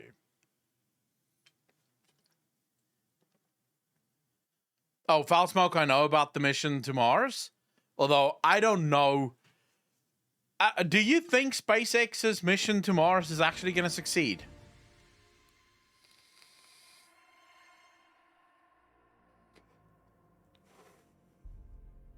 It's in the movie Apocalypse. They know there are asteroids that could hit us that they can't see. They wish they could develop a material strong enough and long enough to wrap an asteroid and then deploy a solar sail to slow it down and divert the trajectory. And I'm sure there's a lot of plans out there, but we need more plans. And we need bigger guns. I think that's sort of the main thing. You want to watch a lore video on Earth defending against an asteroid? What lore video? The only thing, would a nuclear explosion... So, the only problem you'd have... So I watched this video the other day of... Could we nuke the moon and destroy it? Like, if we wanted to destroy the moon, would that be possible with a nuclear weapon? And basically, as it turns out, yes, but very bad idea for the rest of us. And here's why. When a nuclear explosion takes place on Earth, our atmosphere keeps the explosion kind of contained, because the explosion is pushing against our atmosphere. So it basically allows for all of that fucking radiation to stay in one spot. Whereas if you tried to blow up the moon, that explosion would literally just go everywhere. It would genuinely just fucking, it would go everywhere. It would be the most uncontrolled explosion on Earth. Denver, Colorado, and the nuke saved Denver, but the fragments destroyed NYC. Yeah, but that's just because they didn't blow up the asteroid enough. And laser the moon. Okay, with losing NYC, to be honest. That's a fucking funny what you want. But that's how you doing, fam. Have you seen the film Moonfall? No, I have not. What's the movie about? Grofal, what's this? Warning. Warning. You're about to watch hand-drawn cartoons reenact fictional events from the Ace Combat series. This video will be covering events leading up to the planetfall of Ulysses. It will contain spoilers. All right. I don't know if I want to watch this right now, but I'll add it to watch later. This is part 1, so we're probably going to watch part 2 at some point as well. The moon falling? Yeah, it is about the moon falling down on Earth. I don't know if I would even watch that. That is such an unbelievable plot, though. But Tasma, 5 months part of the DJ Nation. Appreciate you, fam. Thank you, thank you, thank you. Is that even possible? Like, is there a universe where theoretically the moon could start falling into the fucking Earth? I don't think so.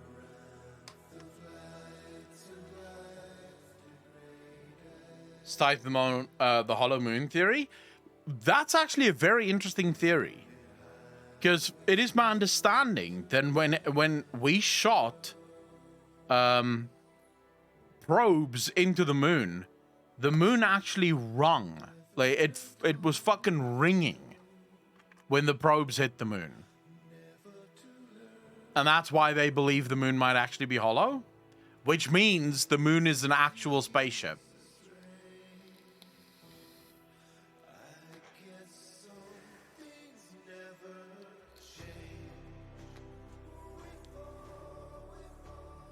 Yeah, we'll bring it back, Spectre. Don't worry about that.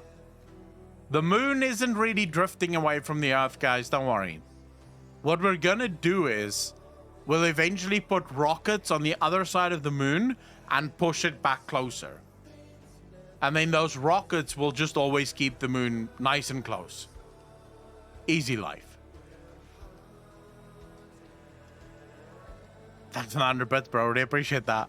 Yo, considering the lion is returning, you should still have a few of my bribes in your watch later about the current Dark Angels main characters by Voldemort, Belial, Master of the Deathwing, Azrael, Supreme Grand Master of the Dark Angels. I probably still do. I'm not entirely sure how many. Like, most of my watch later stuff I've already finished watching.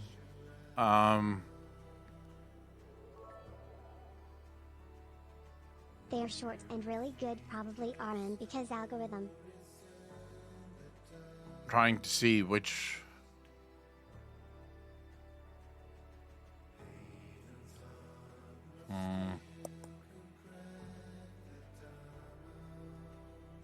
All these we've watched already. Or not all of them, but a lot of them. We have the Grey Knights obsolete. I can't remember why I added that. I think I saw that and thought that could be interesting.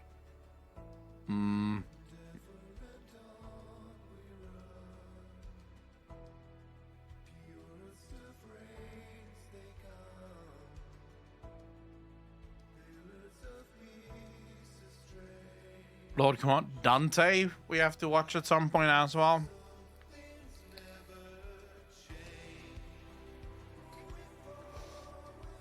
Perfect distance from the Earth to blot out the sun via perspective during a total solar eclipse. I mean, dude, our galaxy is very interesting. Did you bribe for the Grey Knights one? All right, we'll watch that eventually. Well, we will watch that, I promise.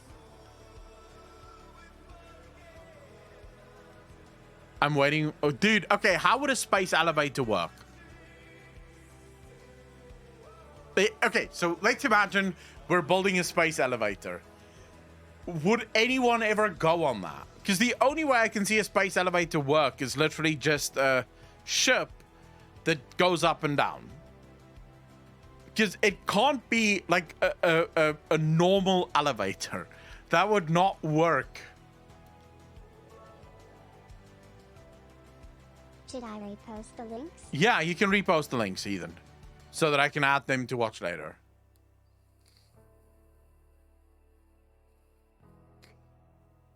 I don't know how...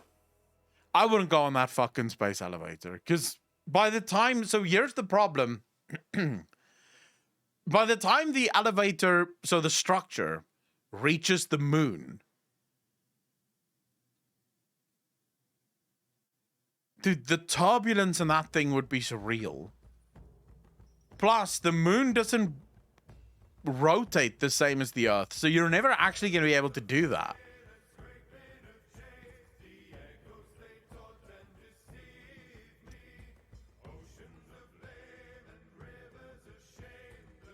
Flying in a space elevator. Hey, I'm being serious here. That's right, we're going home. I thought of a way out of here. The space elevator. Fly! I know you can make it! I'll attempt a belly landing. What game is this? Everyone's waiting for you! I wanted to wait until I had less fuel, but I have no choice. Attempting to land. I don't think my plane will make it. Is this Ace Combat? Anyway, here goes. Come on, baby, stay with me just a bit more.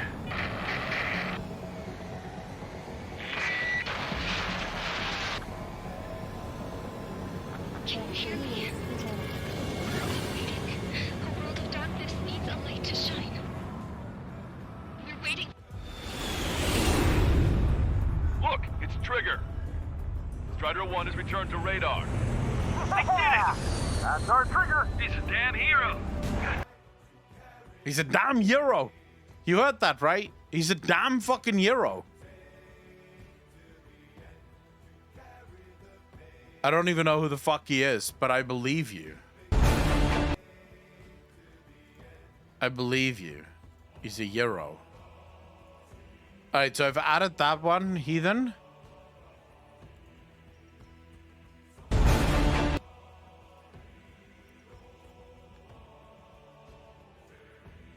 And I've added that one. Alright, well, definitely was it. Is Ace Combat basically an anime? I don't know. I've never played it. This is the first time I've ever even seen it. Having any tube-like structure puncture the atmosphere to siphon it off into the vacuum of space, personally, but I don't know. That could actually be a problem. Like, imagine if you did puncture our atmosphere. I mean, suddenly all the oxygen on Earth goes... like, in an instant, every human on Earth is just going... Fuck! Can't breathe. I know that's not how it works. I'm just saying. What's this? You can perhaps open up a gateway, a baby universe. What are we doing?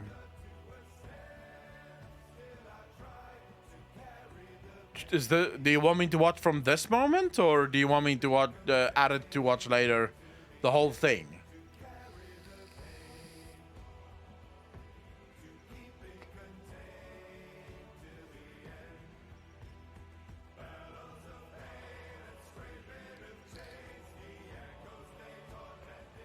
You kind of would have to worry about it for a while, though. But it was amazing. All right, we'll watch this tomorrow or something, maybe. Time for bed, for work tonight. Have a good one and keep up the great work. Bro, thank you so much for hanging out, man. Really appreciate it. Take care of yourself. Want to see the best trailer ever? Sure.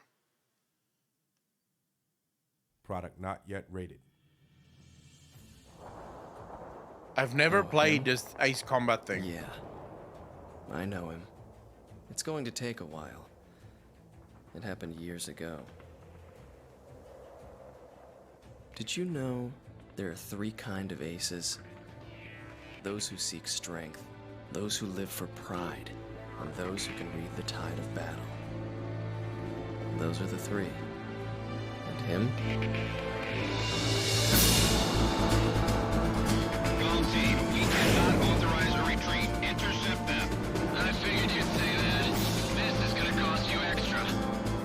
10 years ago, there was a war that engulfed the world. There's a large-scale battle taking place near... So it's basically like air flight.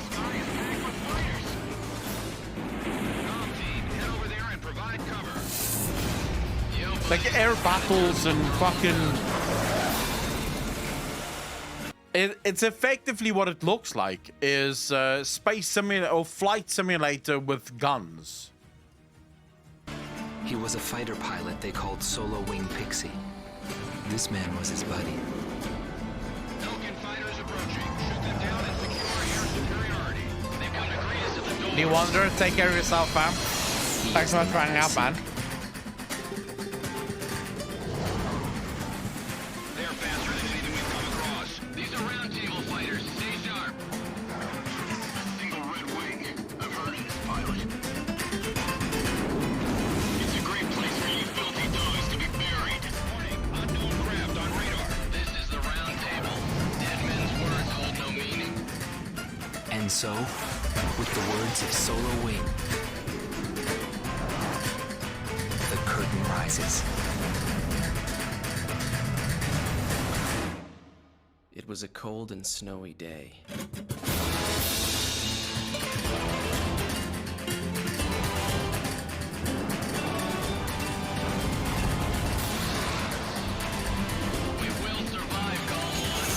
You think this is the greatest, like, seriously, you think this is the greatest trailer of all time?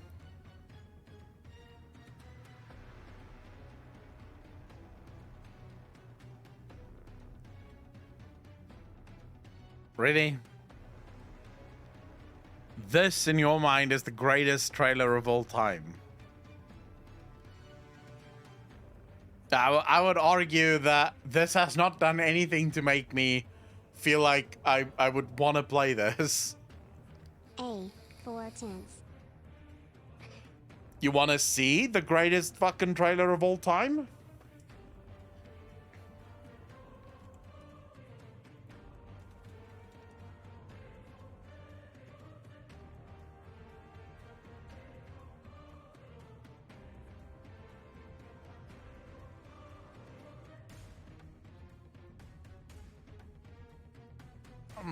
Is it this one? May actually be this one.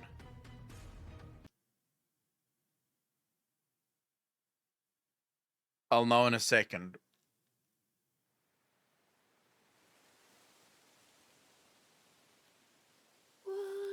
Yes. In midst the trees, bats all a swaying in the breeze. But one soul lies anxious, wide awake, fearing all manner of goose hags and wraiths. Nice tune. Been a while since I heard it last. Folk have forgotten it. Got other things on their mind. Things like me. They paid me for you. In times past, no amount of coin would convince a witcher to take this contract. Times have changed. That's actually something that's very real. Witchers tend not to take contracts with like high vampires because they're super fucking dangerous.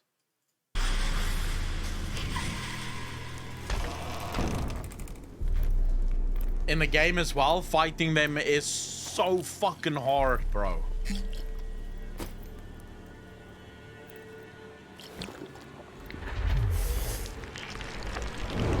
Black blood.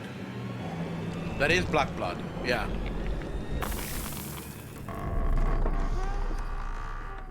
That, by the way, is the only way for a witcher to fight a high vampire, because basically the Witcher will not be able to kill the vampire, but the vampire will bite the Witcher. The black blood potion turns the blood into venom that then allows the Witcher to kill the vampire.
So good, bro.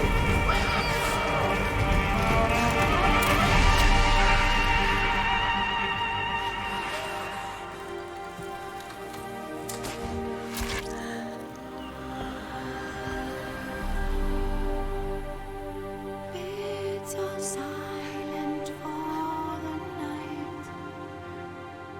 Cows turned in as daylight dies. But when soul lies anxious, wide awake,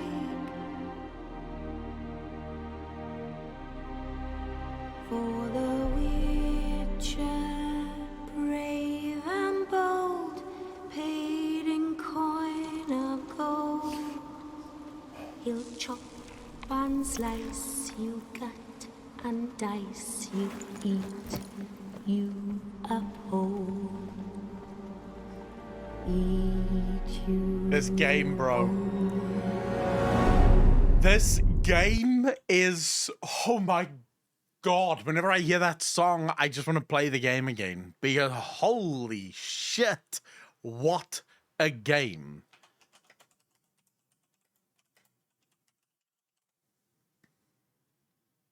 Which one do you want? This one?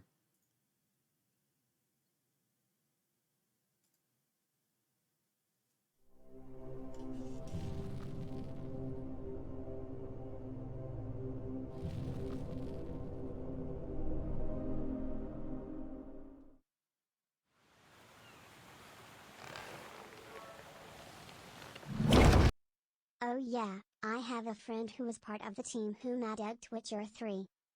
Dude, your friend is a fucking beast, bro. Witcher 3, to this day, it is probably the best RPG that I've ever played.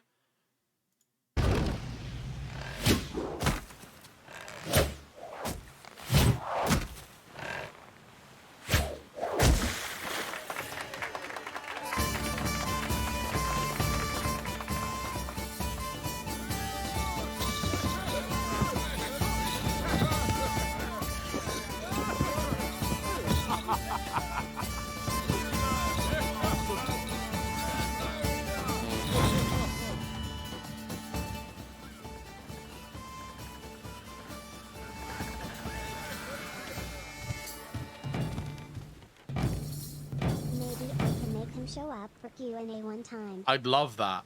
Bro, I would fucking love to talk to him.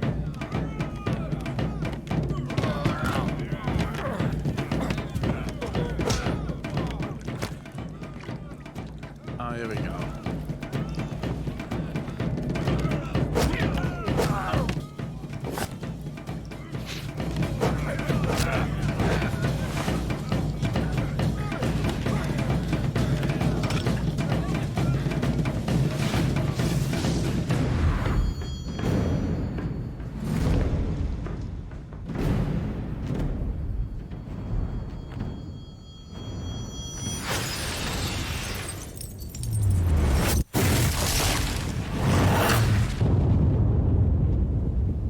Jesus.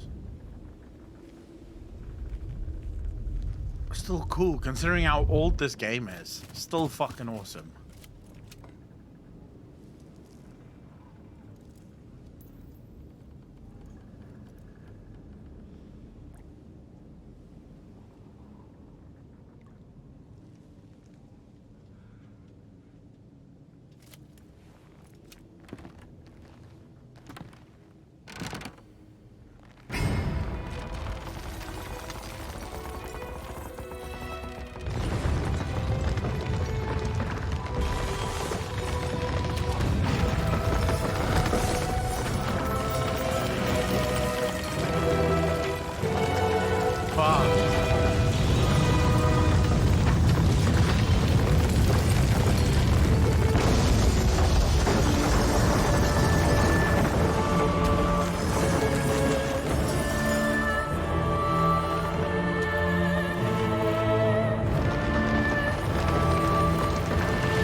Oh shit, bro. Yeah, I think he's from the School of the Cat.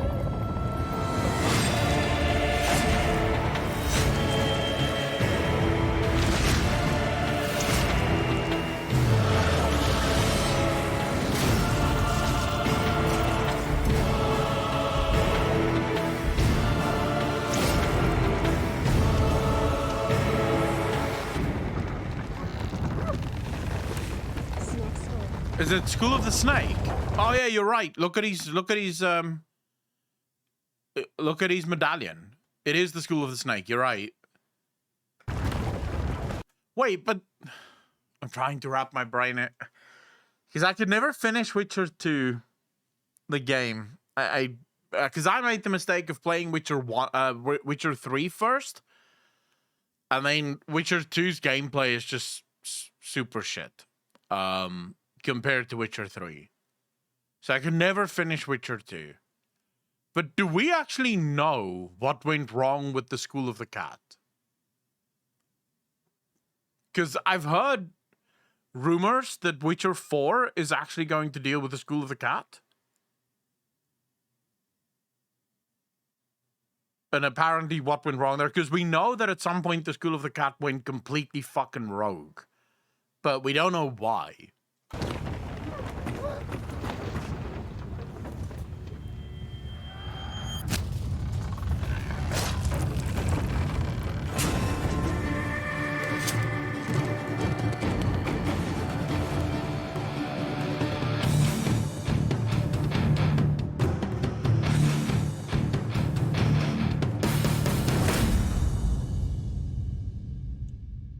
One of these days, I should just play Witcher 2 and just make do with the bad gameplay. One of these fucking days. I'm not even a fan of zombie games, but Dead Island had a fucking incredible trailer. I don't like zombie games. I don't know. They're just not my thing, I guess. I'm trying to think what other, like, really good trailers.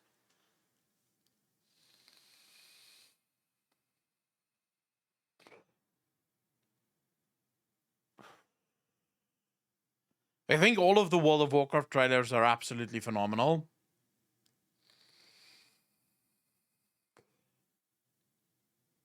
I don't think I've ever watched the Mass Effect trailers, Steve. I mean, I've played all of them multiple times, but I don't think I've ever watched their cinematics. I've never had to. The games are so good, why would you need to watch anything else?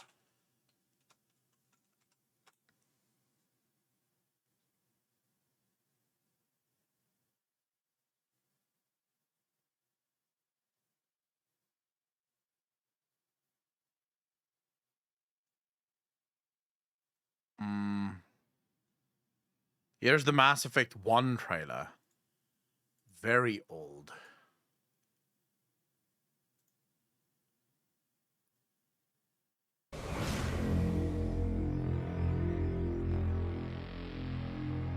By the way, this game, Mass Effect 1, 2, and 3, occupies the same spot as Witcher 3 for me in my like top games ever played. It's a toss-up between Mass Effect 1, 2, and 3 and Witcher 3 for which one is my favorite.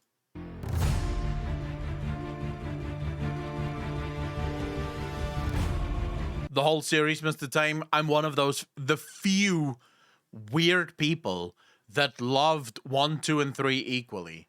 Like, I loved all three of them. They were just phenomenal. I guess it's because the universe itself just fucking spoke to me on a level that it didn't matter, right?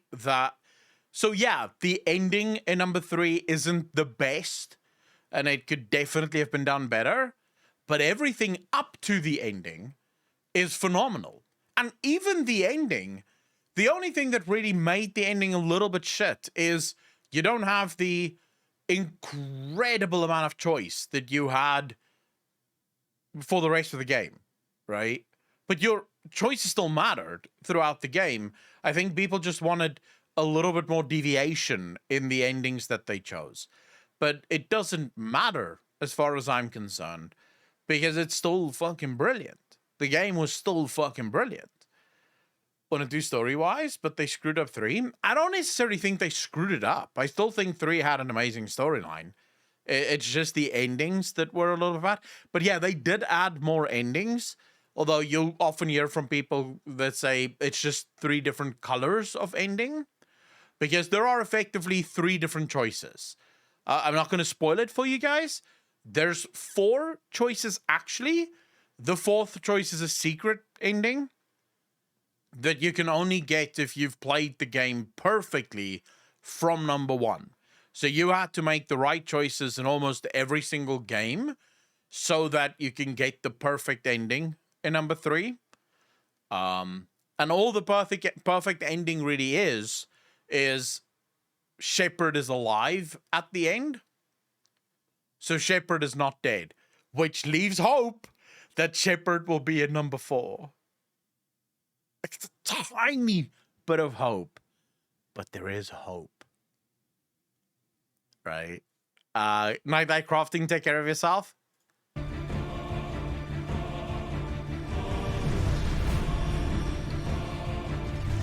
We face extinction.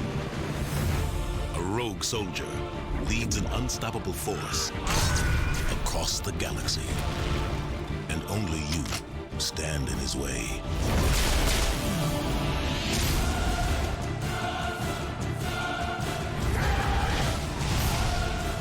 Don't you understand? You've lost. Everyone you know and love. Everyone, you will all die. Let's finish this. Join us. Is submission not preferable to extinction?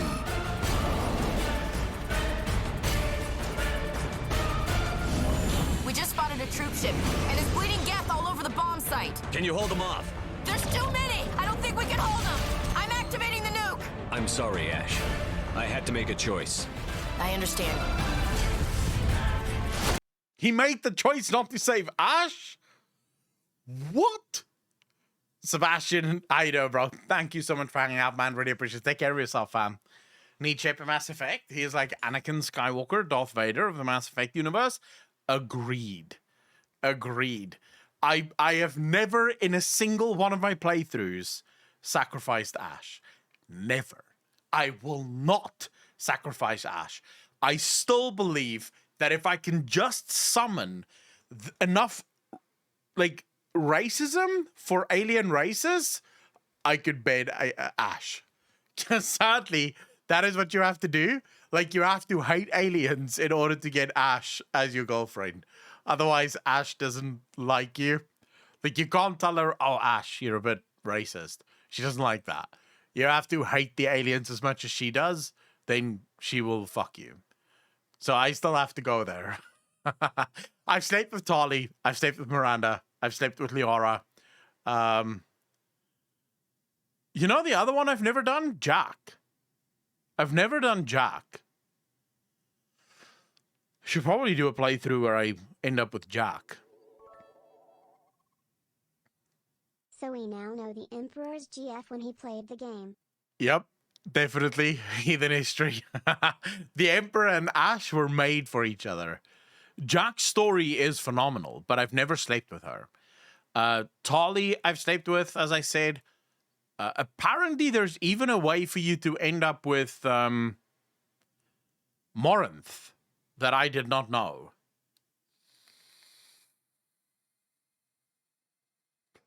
No, is it Morinth? No, the Justicar. Well, Morinth's mother, I think. No. Yeah. No. Morinth is the girl, right? The mother, what's the mother called again? Samara. Thank you. Yes, Samara. Morinth is her daughter. The, what do they call them again? It's actually such a cool name. But Morinth is she basically kills her victim, like her partners. They become a GF. No, obviously. You can bang them, but you can't date them, so to speak. I'm trying to think. They're called something. What are they called? Those Asari that are born without souls. Adathyaksi. There you go. The Adathyaksi. Thank you, Steve.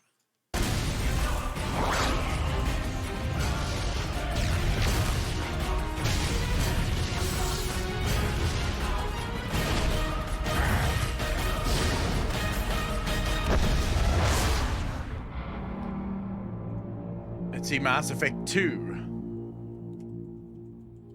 Oh, here we go. Full trailer for Mass Effect 2.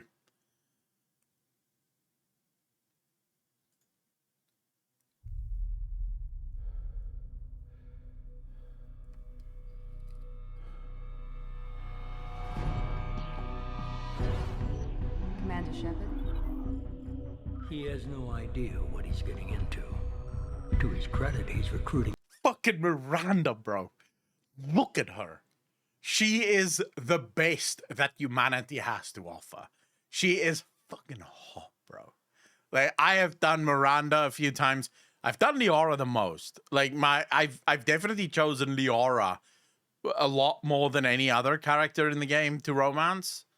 An impressive team. Assassins, scientists, biotics. He's scouring the galaxy for the best. Ilium.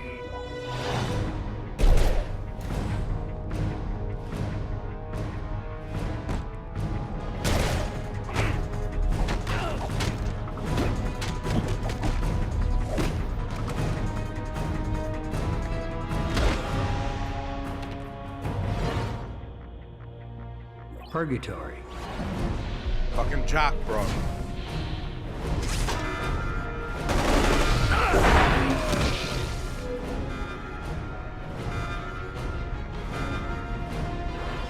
Even Sonny Tuchanka.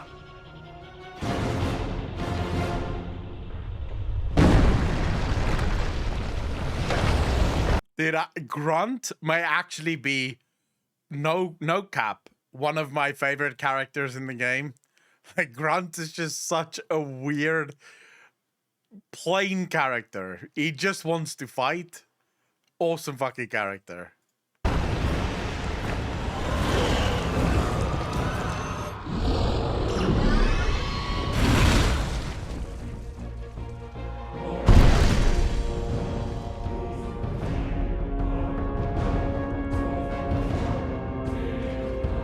An unlikely band of brothers. Tough, but are they loyal? If Shepard can't gain their trust, they're all as good as dead.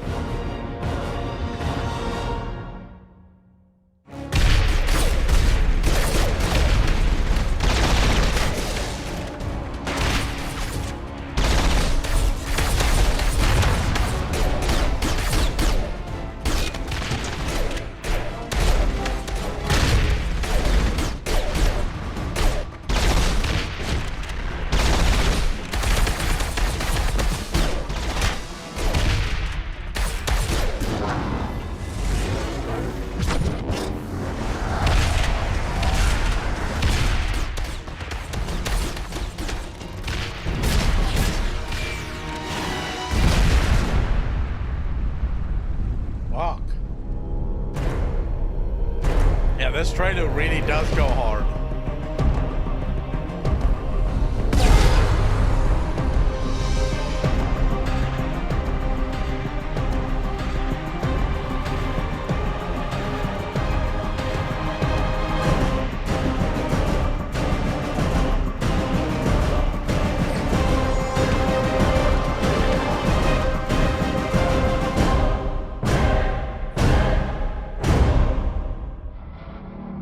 Fucking collectors, bro.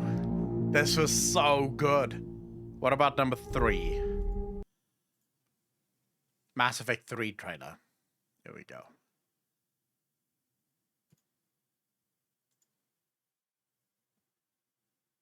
Dude, the question is, what is number 4 going to be about? Like, what is it going to be about? I feel like they blew their load with the Reapers. They should never have allowed us to end the Reapers. That was a big mistake, I feel, on their part. How are you going to come up with an enemy that is cooler than the fucking Reapers? The Leviathan could be. Like, definitely the Leviathan. Because technically speaking, we did not kill them. And they believe that they are the true rulers of the galaxy. So it is possible, and they enthralled the whole galaxy when it was their cycle. The Reapers and super powerful. Shepard's alien half baby. Isn't there only one left? Grafal, no. If you played through the DLC for the Leviathan, you see that he pops up and then 2 others pop up as well. So there's at least 3 of them, but they are all over that planet. So you're only seeing 3, right? In that cinematic, but he does tell you in that sort of dialogue, he tells you that they are, like, there's a shit ton of them in that water planet. And there's apparently more of them all over the galaxy, but they are hiding. They're not going anywhere near the war.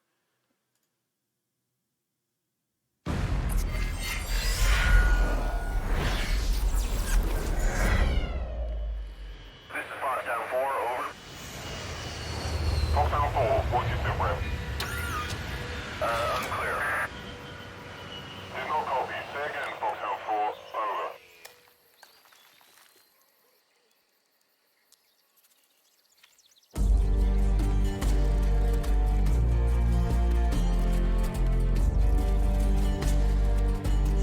We have no reading. Can you confirm? Negative. We're seeing something. Over. Foxhound 4, do you have visual?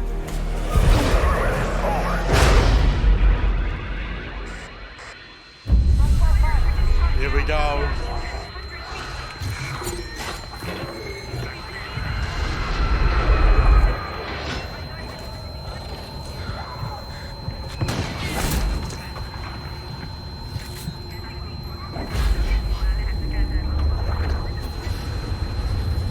The Reapers have arrived, boys.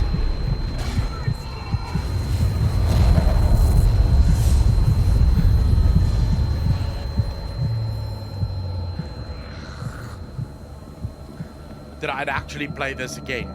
Like, no cap, I would actually fucking play this again. This is such a good fucking game. Man, it makes you dream of the things that humanity could potentially do. It's so cool.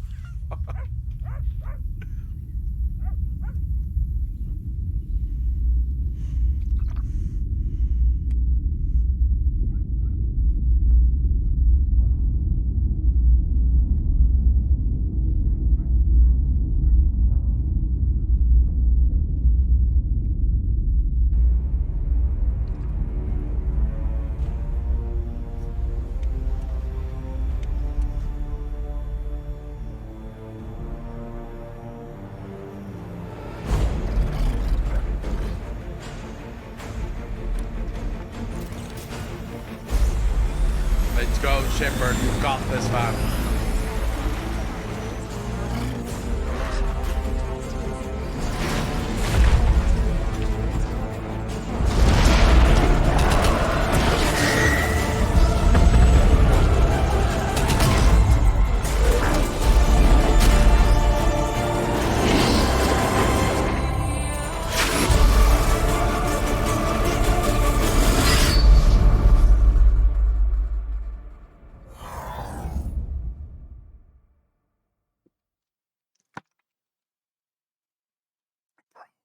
Motherfucker.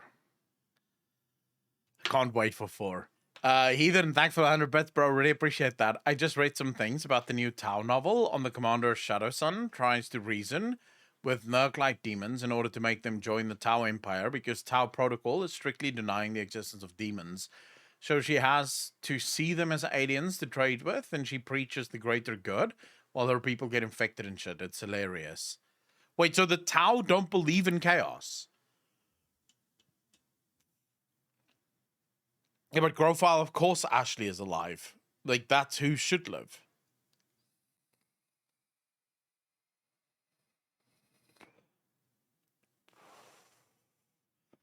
Playing like the Shadow Scream from B5 or the Borg phrase.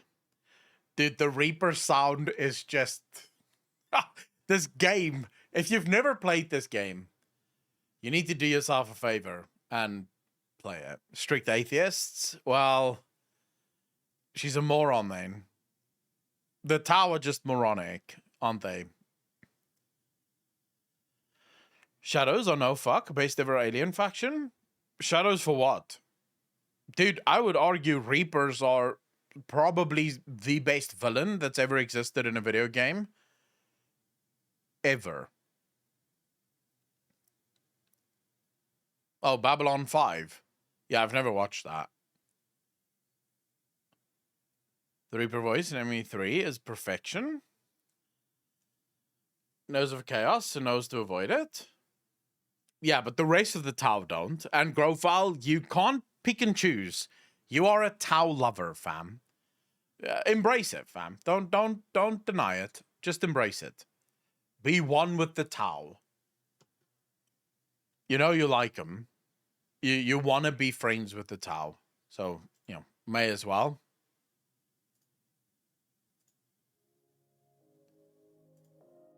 Then you wait to do that as it hands down best sci-fi show ever made. Really? Sheldon didn't like Babylon 5. Are you saying Sheldon is a liar?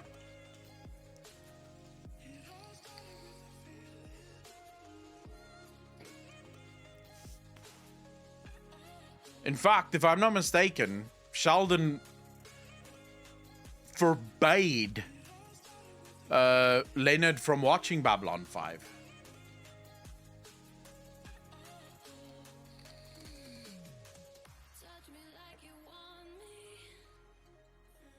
Yeah, he also didn't like DS9. I haven't watched either of those two, so I have no idea whether it's good or not.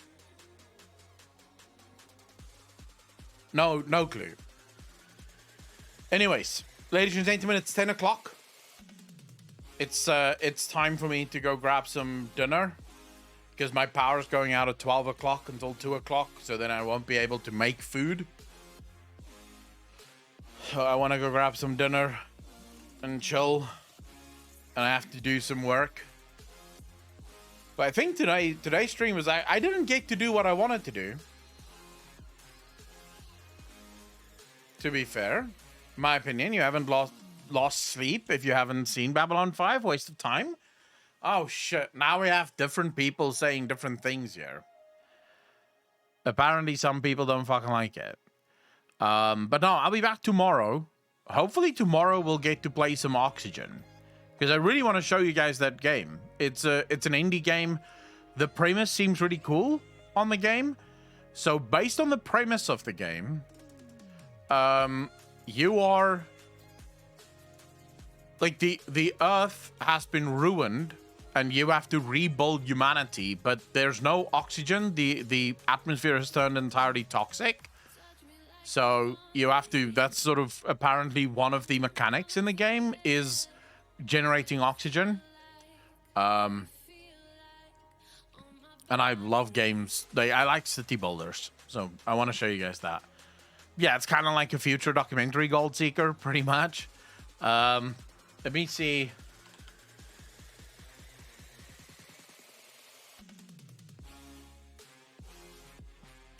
So, Oxygen is a survival city builder.